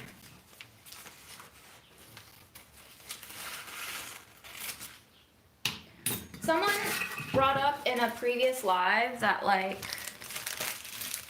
maybe I was holding on to my own frustrations in the relationship without realizing it because I perceive of myself as this open, transparent person who has no problem saying things, but that's also not true all the time. So I think since that comment was made and since a few therapy sessions and since some YouTube therapy videos, I've been trying to like recognize my feelings as they come and to not repress them so that I can be a little bit more honest with myself. I think I've always prioritized being honest with other people because I was always still searching for that external validation that I thought I wasn't anymore because I had branded myself into a weirdo. But I think that made me kind of ignore my own opinions of myself sometimes. My own reactions in favor of looking for other people's approval. Seems so counter of what my self-image is, but I think it's valid. I think it was a valid observation and suggestion.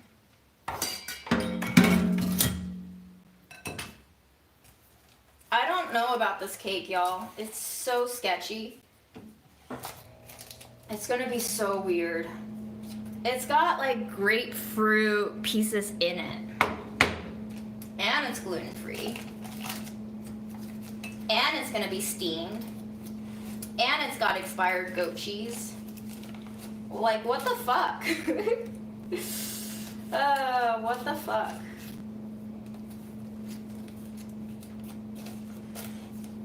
It's gonna be weird as hell. And it might kill me. The story of my life. That's a good book title, actually. Someone write that down. And it might kill me. Unless somebody already wrote a book titled that. In which case, never mind.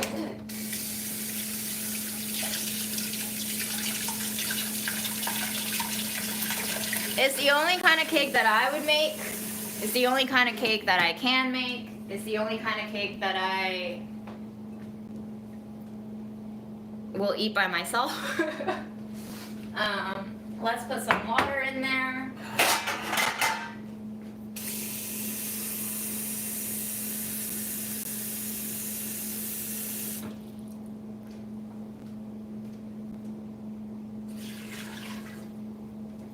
Everybody's having a rough time, you know?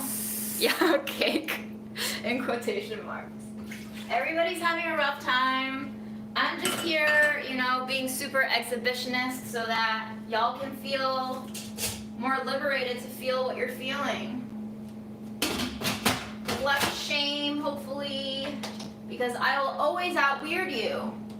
You can always use me as a sort of prerogative. Alright, we're gonna do 25 minutes on this cake, alright?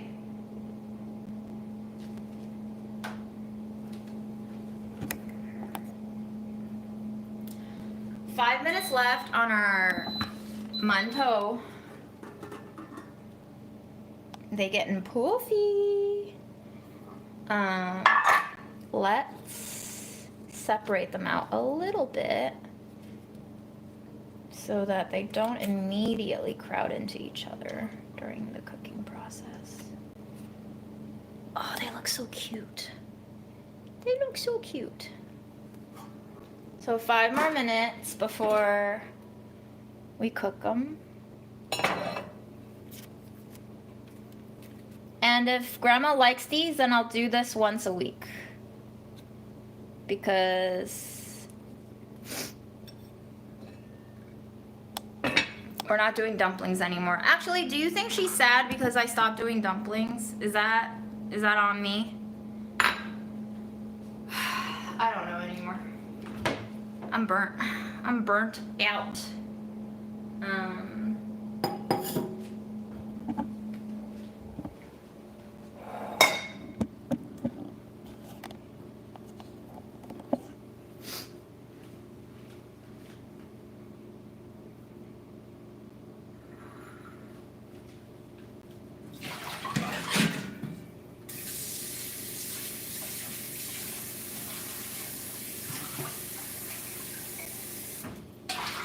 I said this when I was in like college and when I was in the restaurants and when I was at Delish, and I truly do mean it. It would bring my life great purpose if the least and the most I can do for you is to model for you the worst that you can do and to show you that indeed I survive until this cake kills me. And also, you can probably survive your choices too, whatever they may be. I think ever since my mom's death, a lot of people have like given me so much advice, well-intentioned and probably coming from a not so well-intentioned place of like what I should be doing, what I should be thinking, how I should be acting. And, you know, that stubborn only child in me has always rejected certain of those advices. And I'm realizing now that some people's advice is just not valid for me, and that's okay.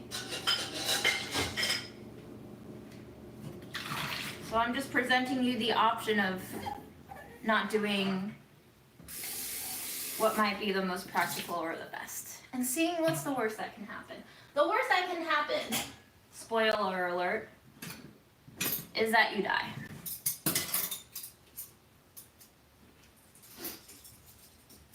And the best and worst part about life is you will die. Whatever you choose. Anyway, so have fun with it.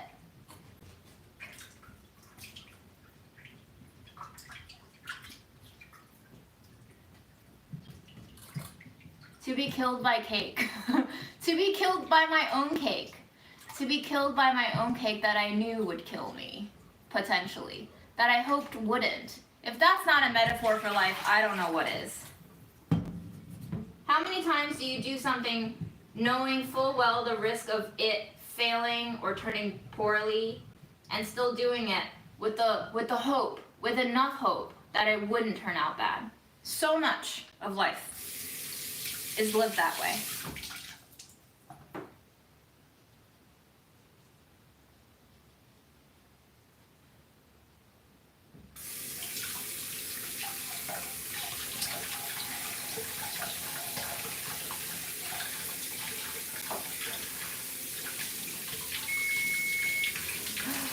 It's time.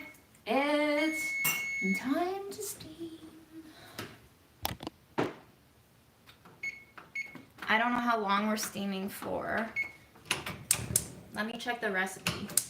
But let's turn this on for now.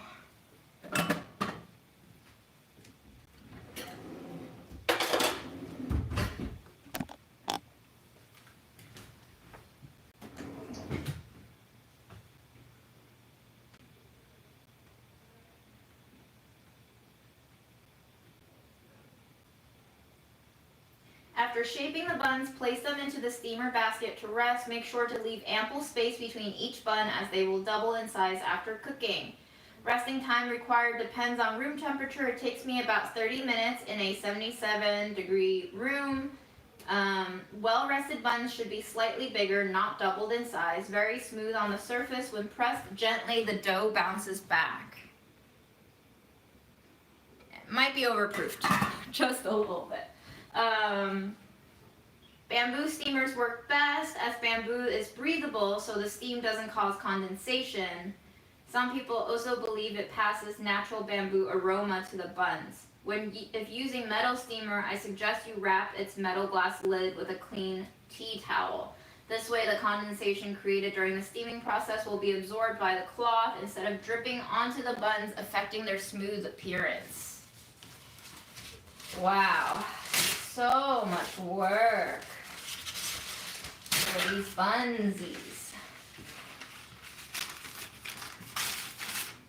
Paper towel might burn, but better than nothing is what I tell myself.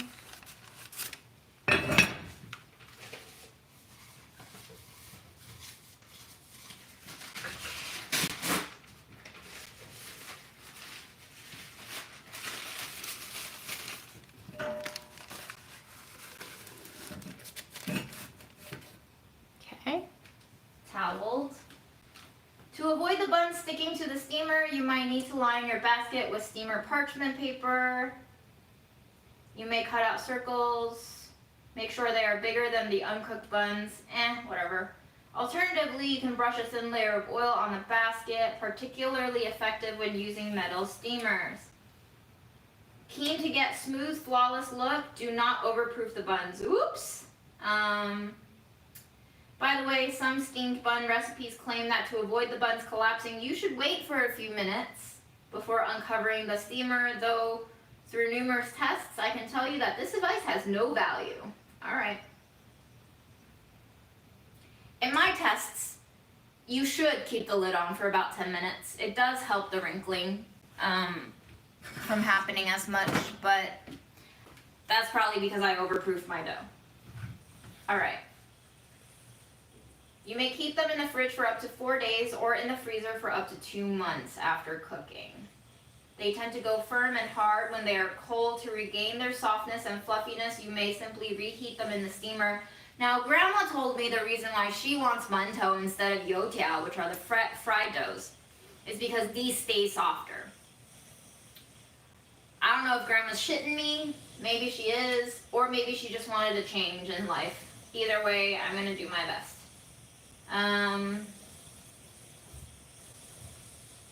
Cold water, start cooking with high heat, turn down to medium low. Once water is at a full boil, count 10 minutes from this moment.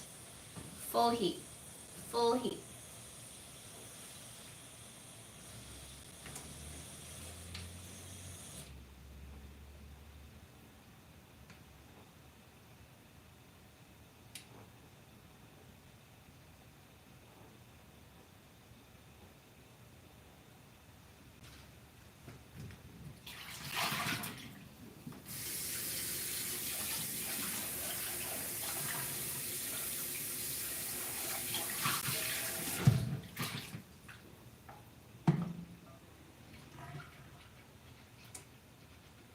All in all, I would like to give gratitude to you all and myself for starting a project that I've been delaying with excuses, which is trying out steamed buns again for Grandma. I'm proud of myself for finally air frying that leftover corn cake that I've been attributing so much significance to, since it was the thing that I brought to my breakup post-mortem talk and, you know, associations and whatnot. I'm proud of myself for eating a sliver of the cream cheese that I know is going to go bad soon. We'll probably have to make something with that rest of the block of cream cheese tomorrow. And I'm not sure I'm proud of myself for using that goat cheese. I'm starting to like feel placebo effect of my brain combusting after tasting that goat cheese. I think it's probably mental, but if you don't hear from me again, it was not mental. I have to restart my budget eats. Yeah. Which episode was your favorite? If I make another episode again, which one do you want me to be most closely aligned to in terms of style and content and wackiness?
Oh, they're boiling. All right, down to medium heat. And we're gonna start our 10 minutes.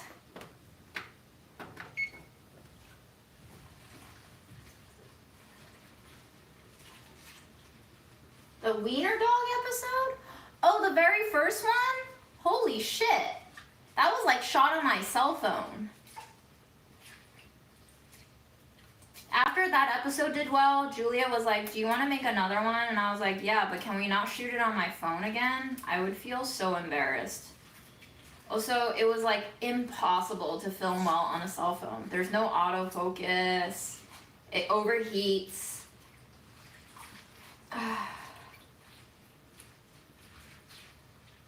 Farmer's Market, yeah.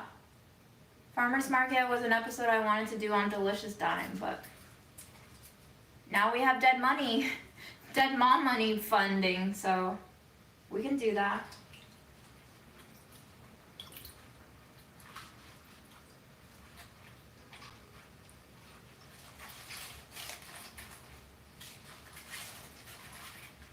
I think my battery might run out soon.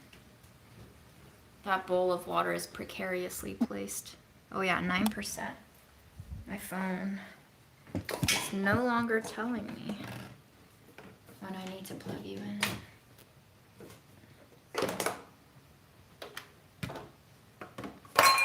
Oops.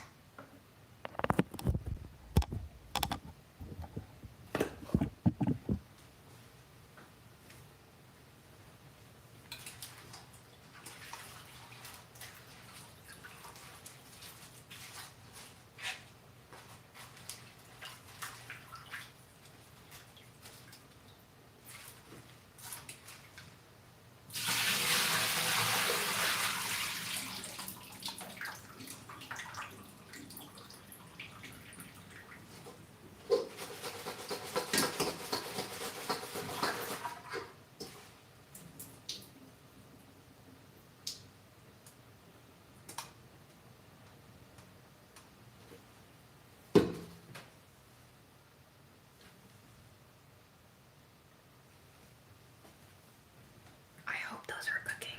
I don't know if they are.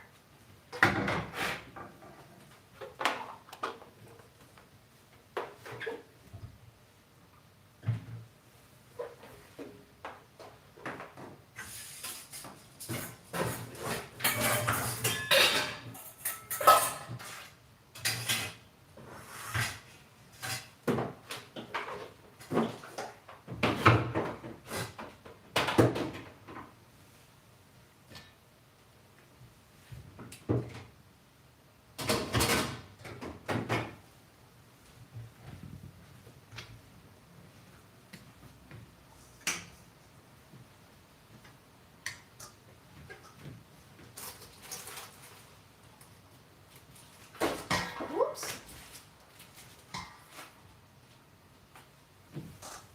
All right, clearly that collard green leaf wants to be eaten.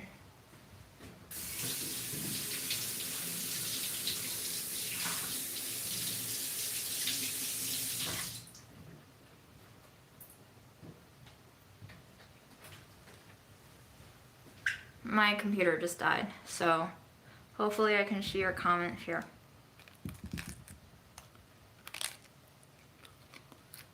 These greens are from the farmer's market. This is a collard green.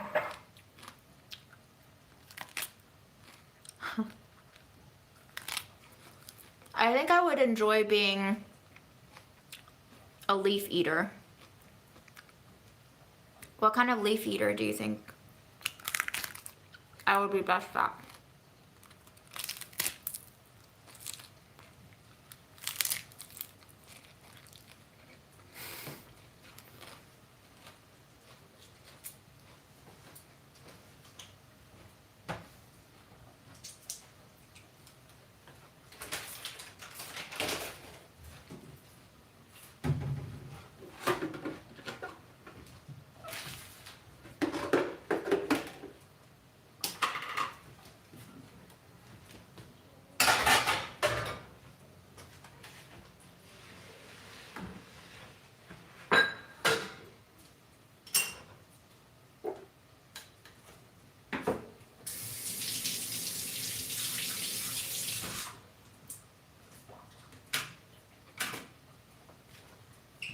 I'm gonna prep the broccoli and put it away. It's pretty easy because I just tear the florets.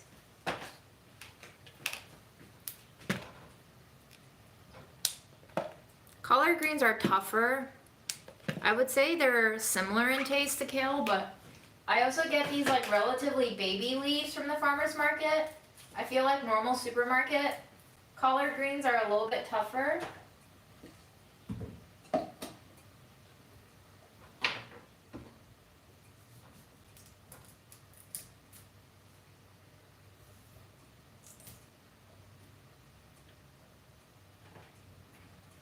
So if you ever want to cut florets, but you don't want all these like little splinters to come off, what I do is I make a cut all the way to the end of where it starts branching off, and then I just split it by hand.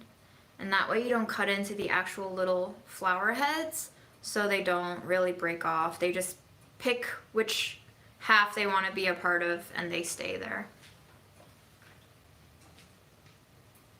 That's my tip of the day. Enjoy.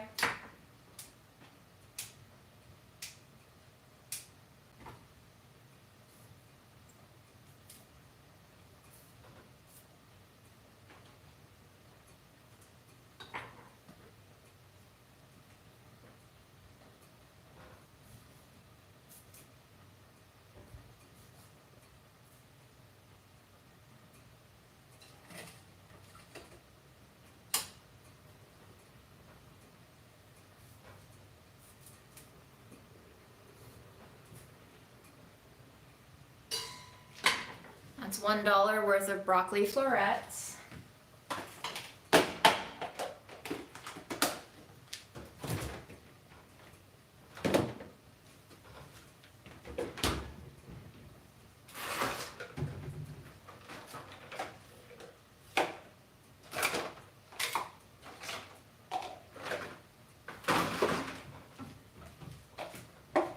And now I'm going to trim the stems because they're delicious. This one is a little bit tough, so I'm just going to trim off the skin to prevent too much poop problems, you know? Can be a thing. I need a better knife though.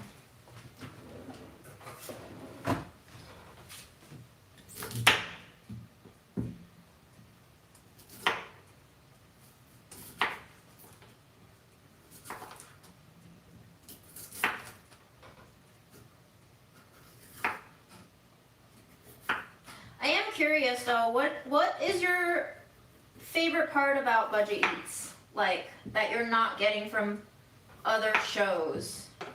What makes you miss Budget Eats? I think that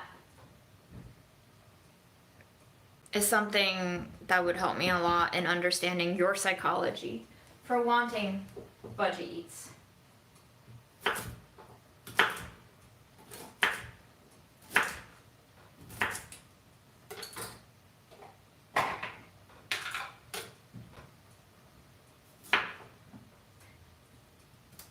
Now obviously I can't call it Budget Eats, even if we do it. For that intellectual property does not belong to me in capitalism.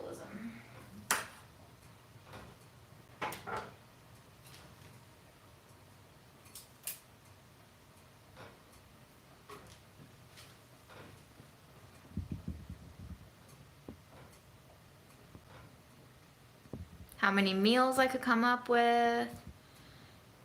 At the time I found it, COVID started, I was forced to learn how to cook. You use every little thing versus being wasteful. How real you are, you don't hide messiness or disorganization. Budget. It helps with myself cooking, living alone in Chicago, finding all these little markets. Learn how to wing shit. Your lives continue to do so today. That's awesome. I love the inventiveness, to experiment, not waste food. Nobody else does that. None of those meals were 30 minutes because I was filming myself, but... Alright, we're gonna turn this off. We're gonna set another timer for 10 minutes, even though that recipe told us we don't need to wait, because I need to finish prepping this broccoli. Bound to a certain budget that made it special.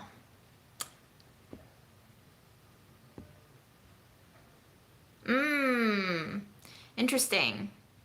You used ingredients to make different things, whereas other YouTubes use the ingredients as is. Cheap eats. Your dishes can be quite random, but I really like it, I'm assuming. Cooking with what I have, structure and creativity. Just a good video to zone out to with good ideas. Weird little rules. Okay. My smile. Interesting.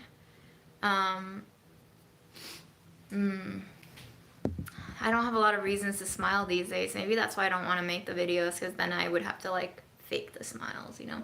I like seeing how food purchased for a specific budget could be used with imaginations and flavors. I like how you rate your dishes too. For me, it was the editing, the different foods we don't normally make, different uses of different... I never see you use vanilla. Vanilla is expensive! I use fake vanilla. It made me realize I can eat good on a budget when I was living with roommates and learning to cook on my own. Healing. You taught me a new tool to help with depression and stress. Wow. The haircut. The haircut was something.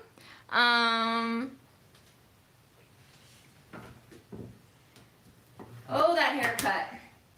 Never again. Never again. But I'm glad I did it. Everything that I've done,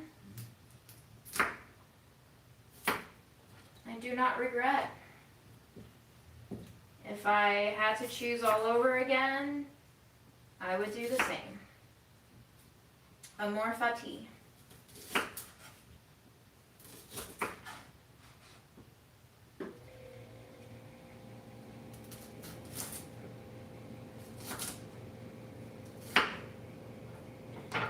Like, if you think about it, regret is not really something that emerges out of the undesired outcome of something. I think that's what we think it is. But I think another way to look at it that could be more empowering is that regret is something equivalent to grief. And grief results because of loss that you weren't wanting or anticipating.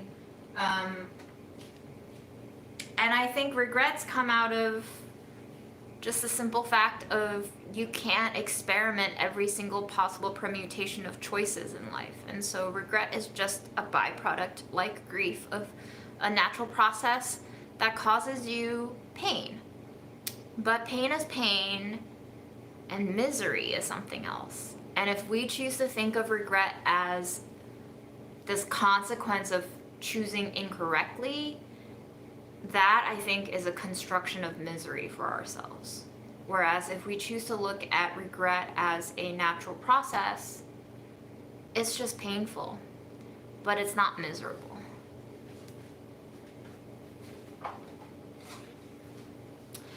And that thought comes to you by way of Daniel Caesar's song that I posted a while ago about pain and misery. I don't remember the title, but I think if you Google pain and misery and Daniel Caesar, you'll find it.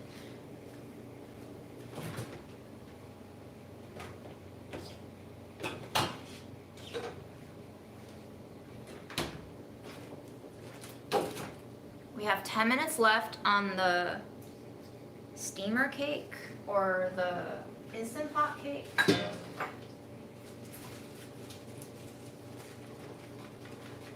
Should I let it naturally release or should I go for a quick release on the Instant Pot cake?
You just didn't seem fake, you seemed authentic compared to other channels. People, it was straight to the point.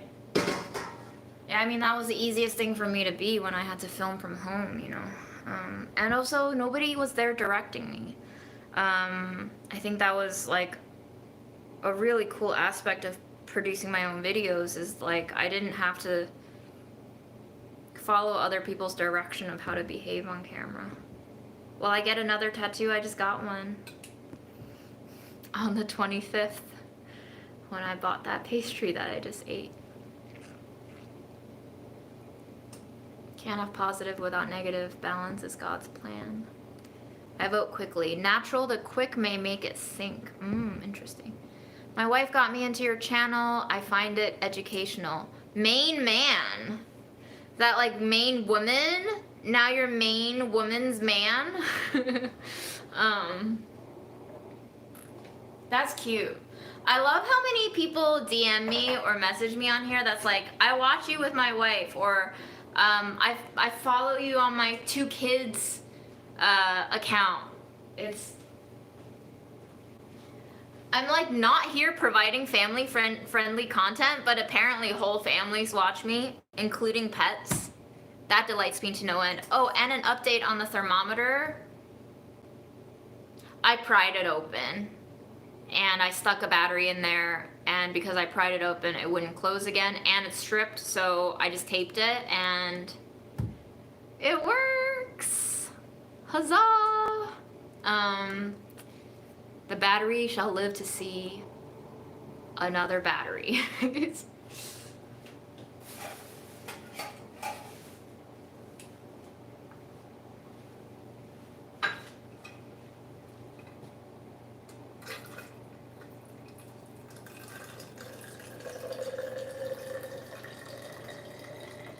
Oh, and the thing that I used to pry it open was like a box cutter.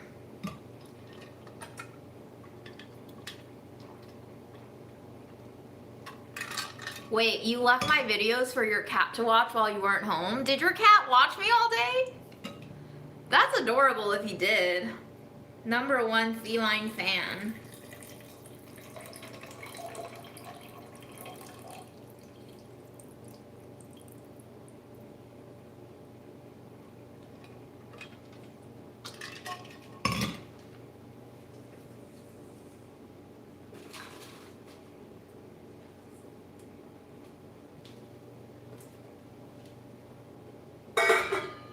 All right, 2 minutes left. Sorry, I had to turn you around for the charger. Hope you like that 360 against the cabinet. Shall we?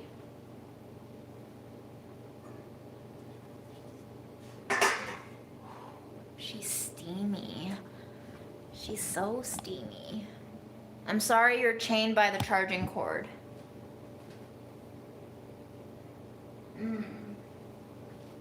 I hope Grandma likes it tomorrow.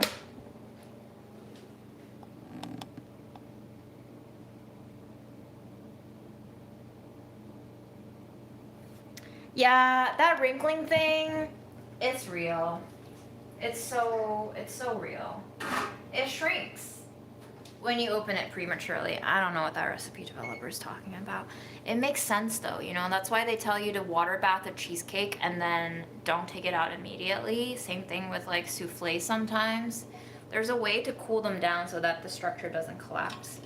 Anything with air structure inside, whether it be yeasted or egg whited,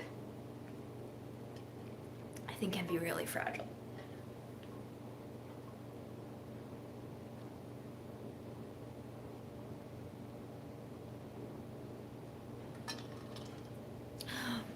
Butter. I love a cat named Butter. All right.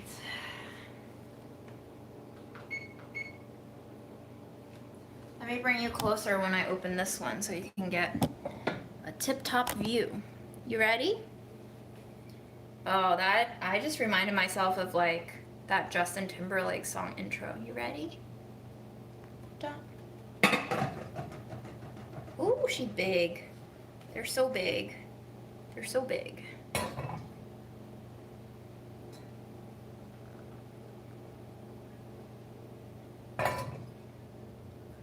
We did it. We did it. Smells yeasty. I'll keep you updated if Grandma likes them. I hope they make her happy. But at the end of the day, I think it was just practice for us. Getting over fear of making something that Grandma won't like by making it for ourselves. Changing the goal. Doing the same project but changing the goal so that the process becomes easier mentally even if you don't reach the first goal you wanted. How do you edit the goal so that it is more forgiving in terms of reward?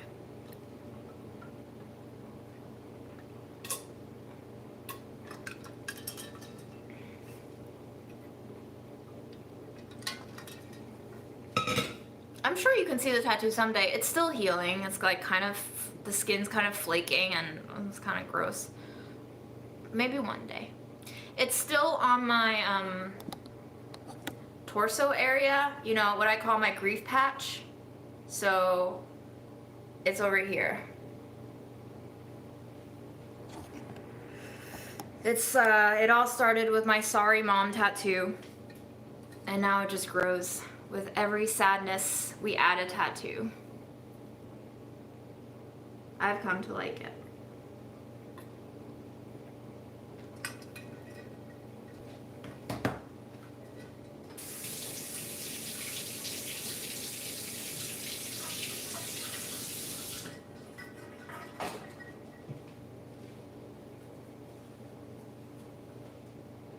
Penne with vegetables.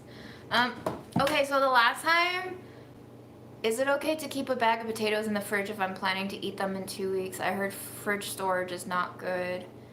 Yeah, potatoes I usually like to cook within a week of getting them because fridge kind of makes them rubbery and it kind of prevents them from getting creamy sometimes. I don't know. I don't usually put potatoes in the fridge, but some people do, so I don't think it's gonna make them turn bad or anything. But so you want me to pull off an edge of the steamed bread? This meditation book that I got from the Salvation Army for $1. One of you told me that Osho was a cult leader that did some really sketchy things, but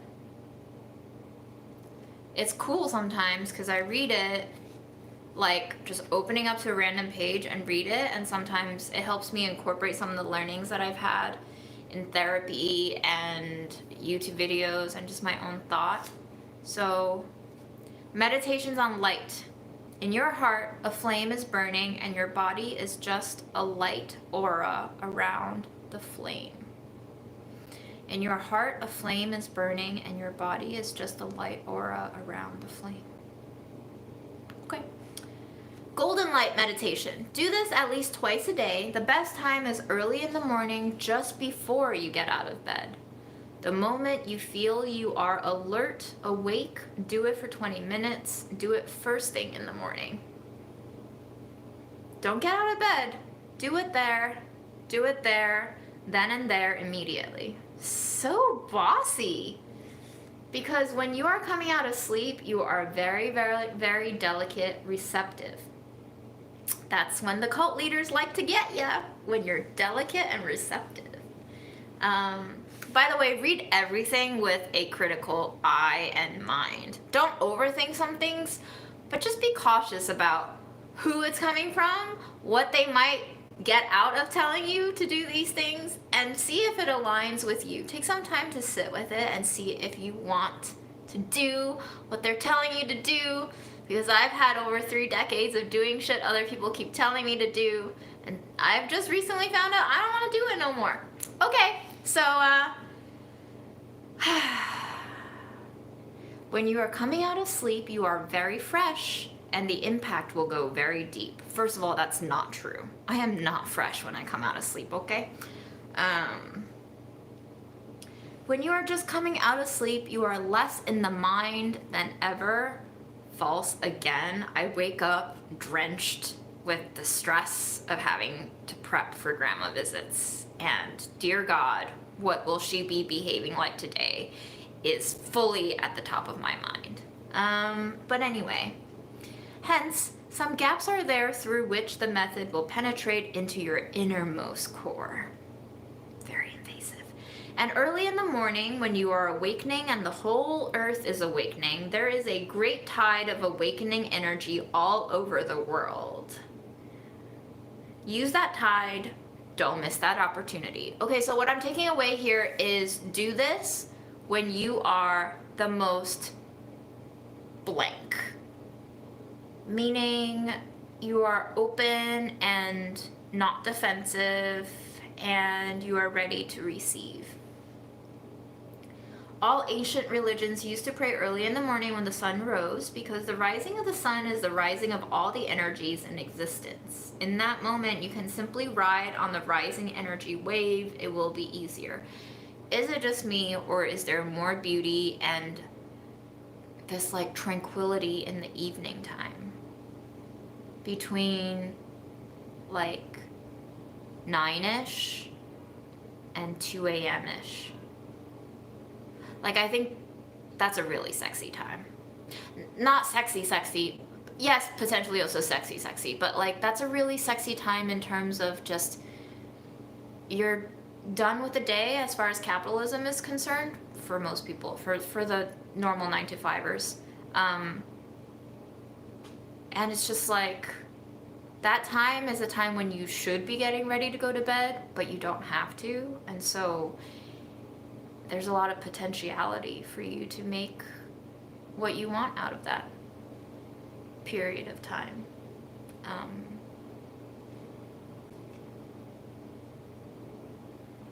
Okay, this guy is going on and on about golden light meditation. I thought this was going to be an afternoon thing. Skip. So again, you don't have to accept everything. You just take what you want and leave the rest. We're gonna jump into the third stage of something. I don't know what the first or second stage is, but the third stage is called let go. Gibberish is to get rid of the active mind, silence is to get rid of the inactive mind, and let go is to enter into the transcendental. Okay, so gibberish is to get rid of the active mind. You should be doing that as step 1. Silence is to get rid of the inactive mind, step 2. Let go is to enter into the transcendental, third step. After the witnessing, allow your body to fall back to the ground without any effort or control. Lying back, continue witnessing, being aware that you are not the body nor the mind, that you are something separate from both. As you travel deeper and deeper inside, you will eventually come to your center. When you feel ready, sit up again and for a few minutes remember the space you have been in, the silence and the peace. If you would like to experience this technique more deeply, you can participate in the No Mind meditative therapy, a week-long process consisting of 1 hour of gibberish followed by 1 hour of silent sitting. Damn, that's a long time to do gibberish and sitting. But cool. Pull yourself out of your body, pull yourself out of your mind, distinguish yourself as neither mind nor body, and reflect on what it means to sit in silence.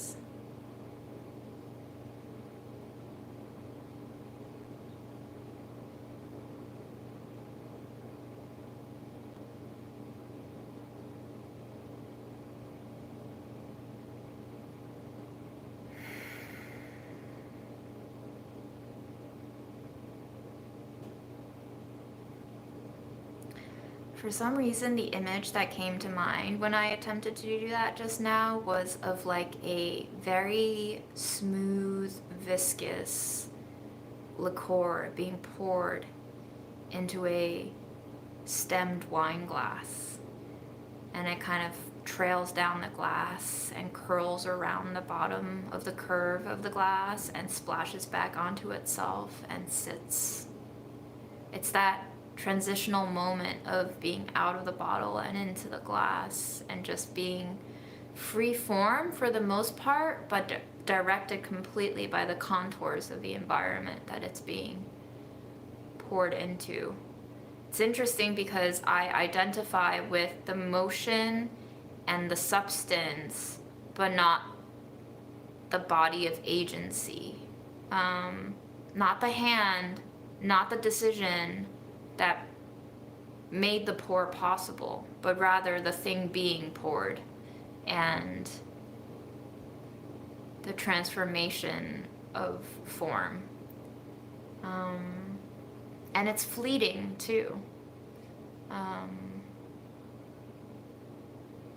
So there is peace in motion and fleeting.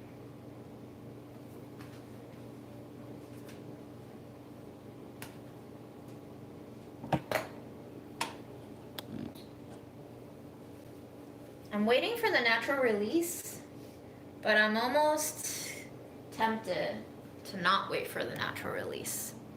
But I think it's time to lift these.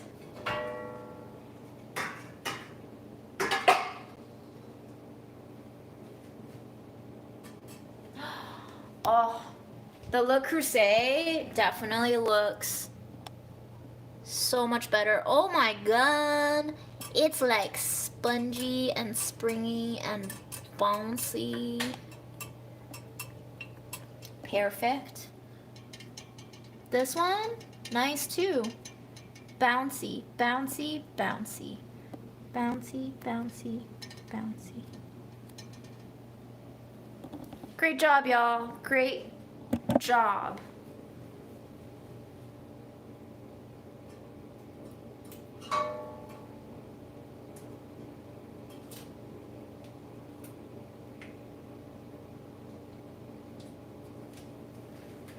Okay, a little bit came off, and I don't think Grandma will know if we just tore it and tasted it.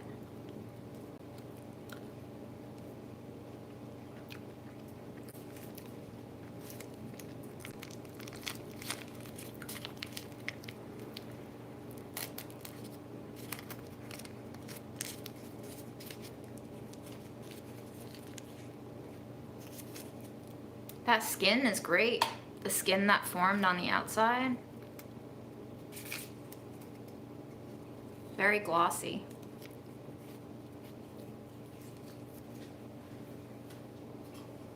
Flavor is mostly neutral. Not too sweet. I'm glad we added the salt because I don't think it would be very tasty without it. Okay. We'll see if Grandma likes it. And if she don't, then she don't.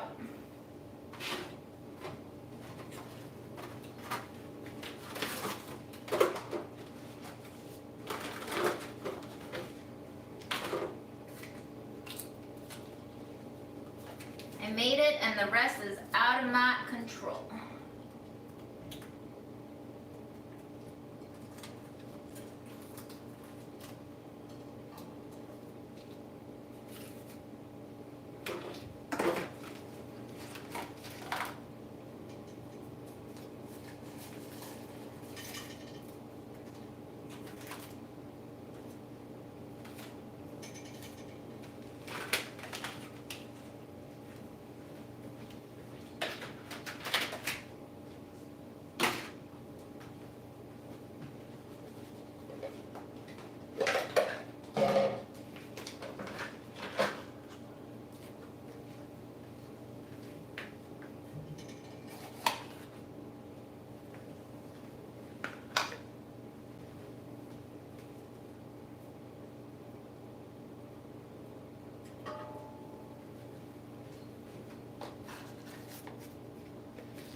We're gonna let them cool, and I'm gonna put one in the fridge and the rest in the freezer, and they'll just defrost.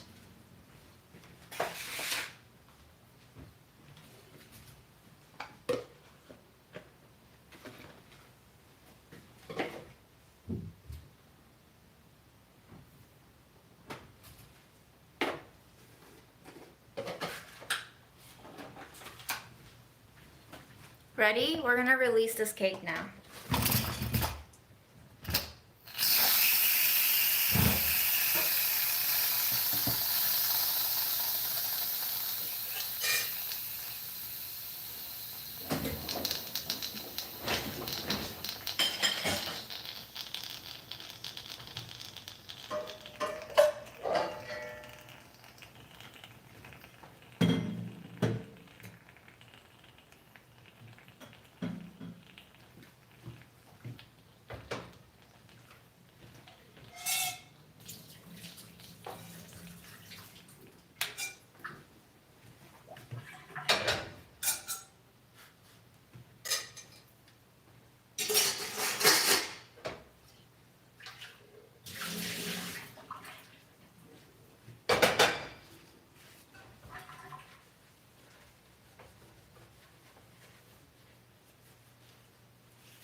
Woohoo!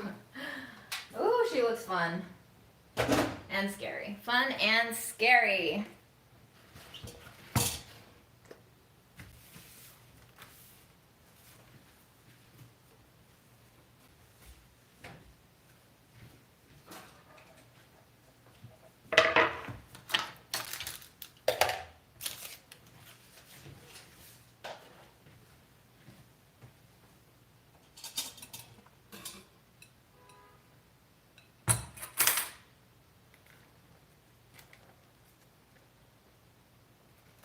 Very interesting.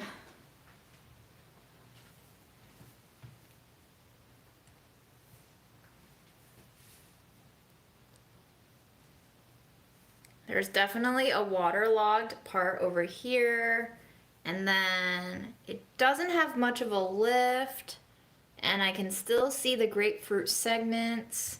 Should we eat it? Should we try eating it?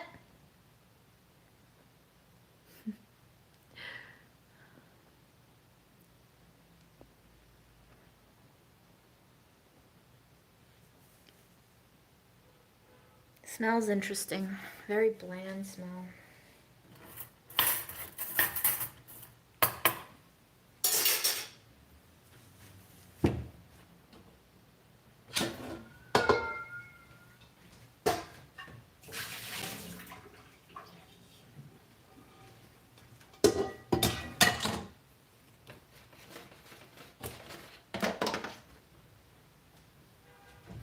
Poke it with a toothpick. What's the point of that, girl? Let's just dig in with a spork.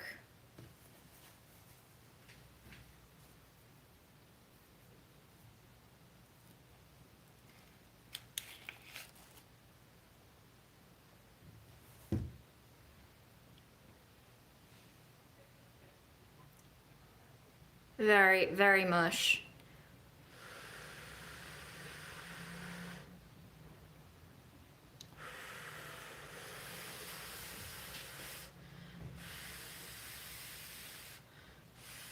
Definitely not dry is a good sign. Okay, 12 more blows.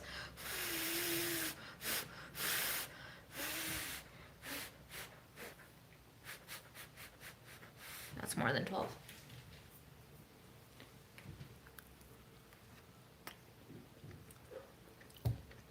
So mushy. Whoa.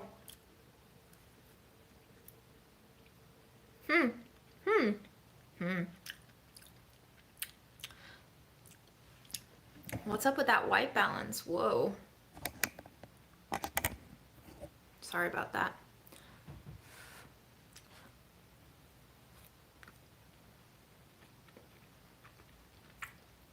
Funky goat cheese. Bitter grapefruit. Weird earthy tannicness from the okara. A little bit of corn. Definitely coming through. Interesting. Interesting.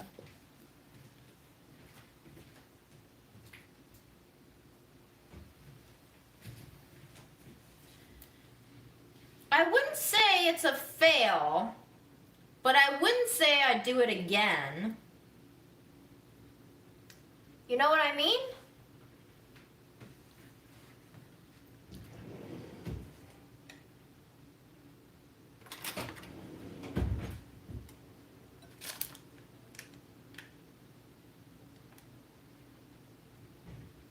That part got so waterlogged. But the cake is like actually structurally sound, like it's peeling.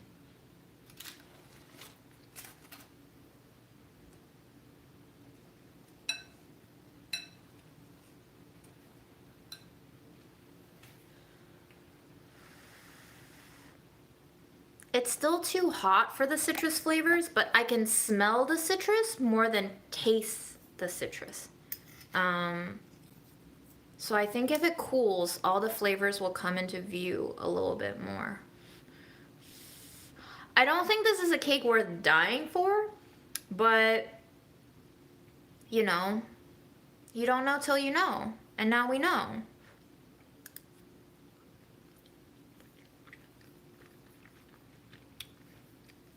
I was hoping for some more grand plans of goat cheese creations, but life just happens. And sometimes all you make is weird ass mush. That's the story of my life anyway. You can write yours however you like.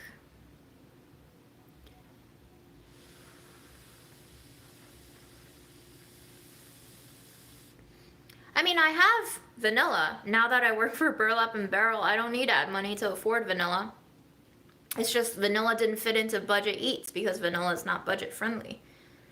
But now I don't have to do budget eats. And now I almost can't do budget eats because I might get sued. So.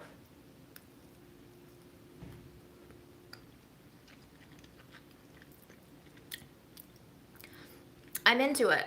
I think this would taste quite amazing with a little cream cheese. Let's try it.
Generous cream cheese. Because we deserve it.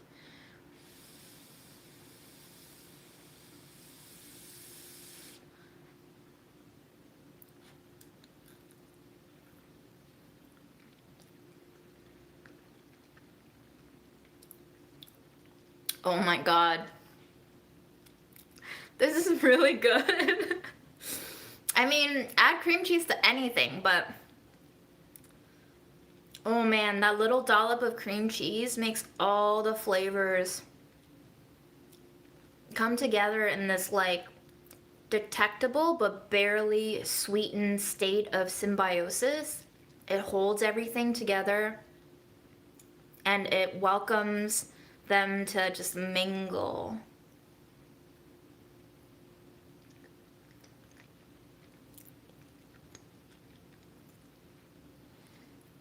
There's a little bit of like weird funky tartness that ties in the citrus better.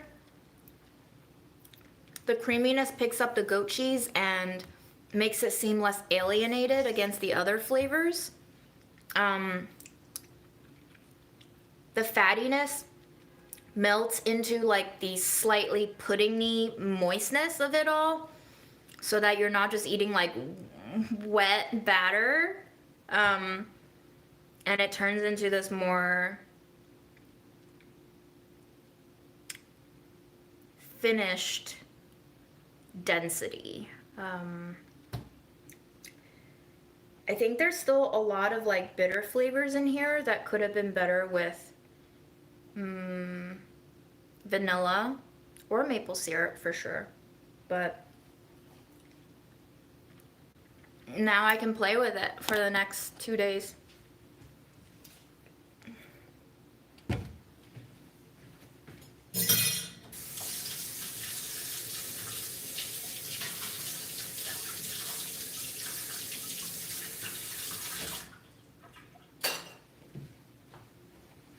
All right, peeps.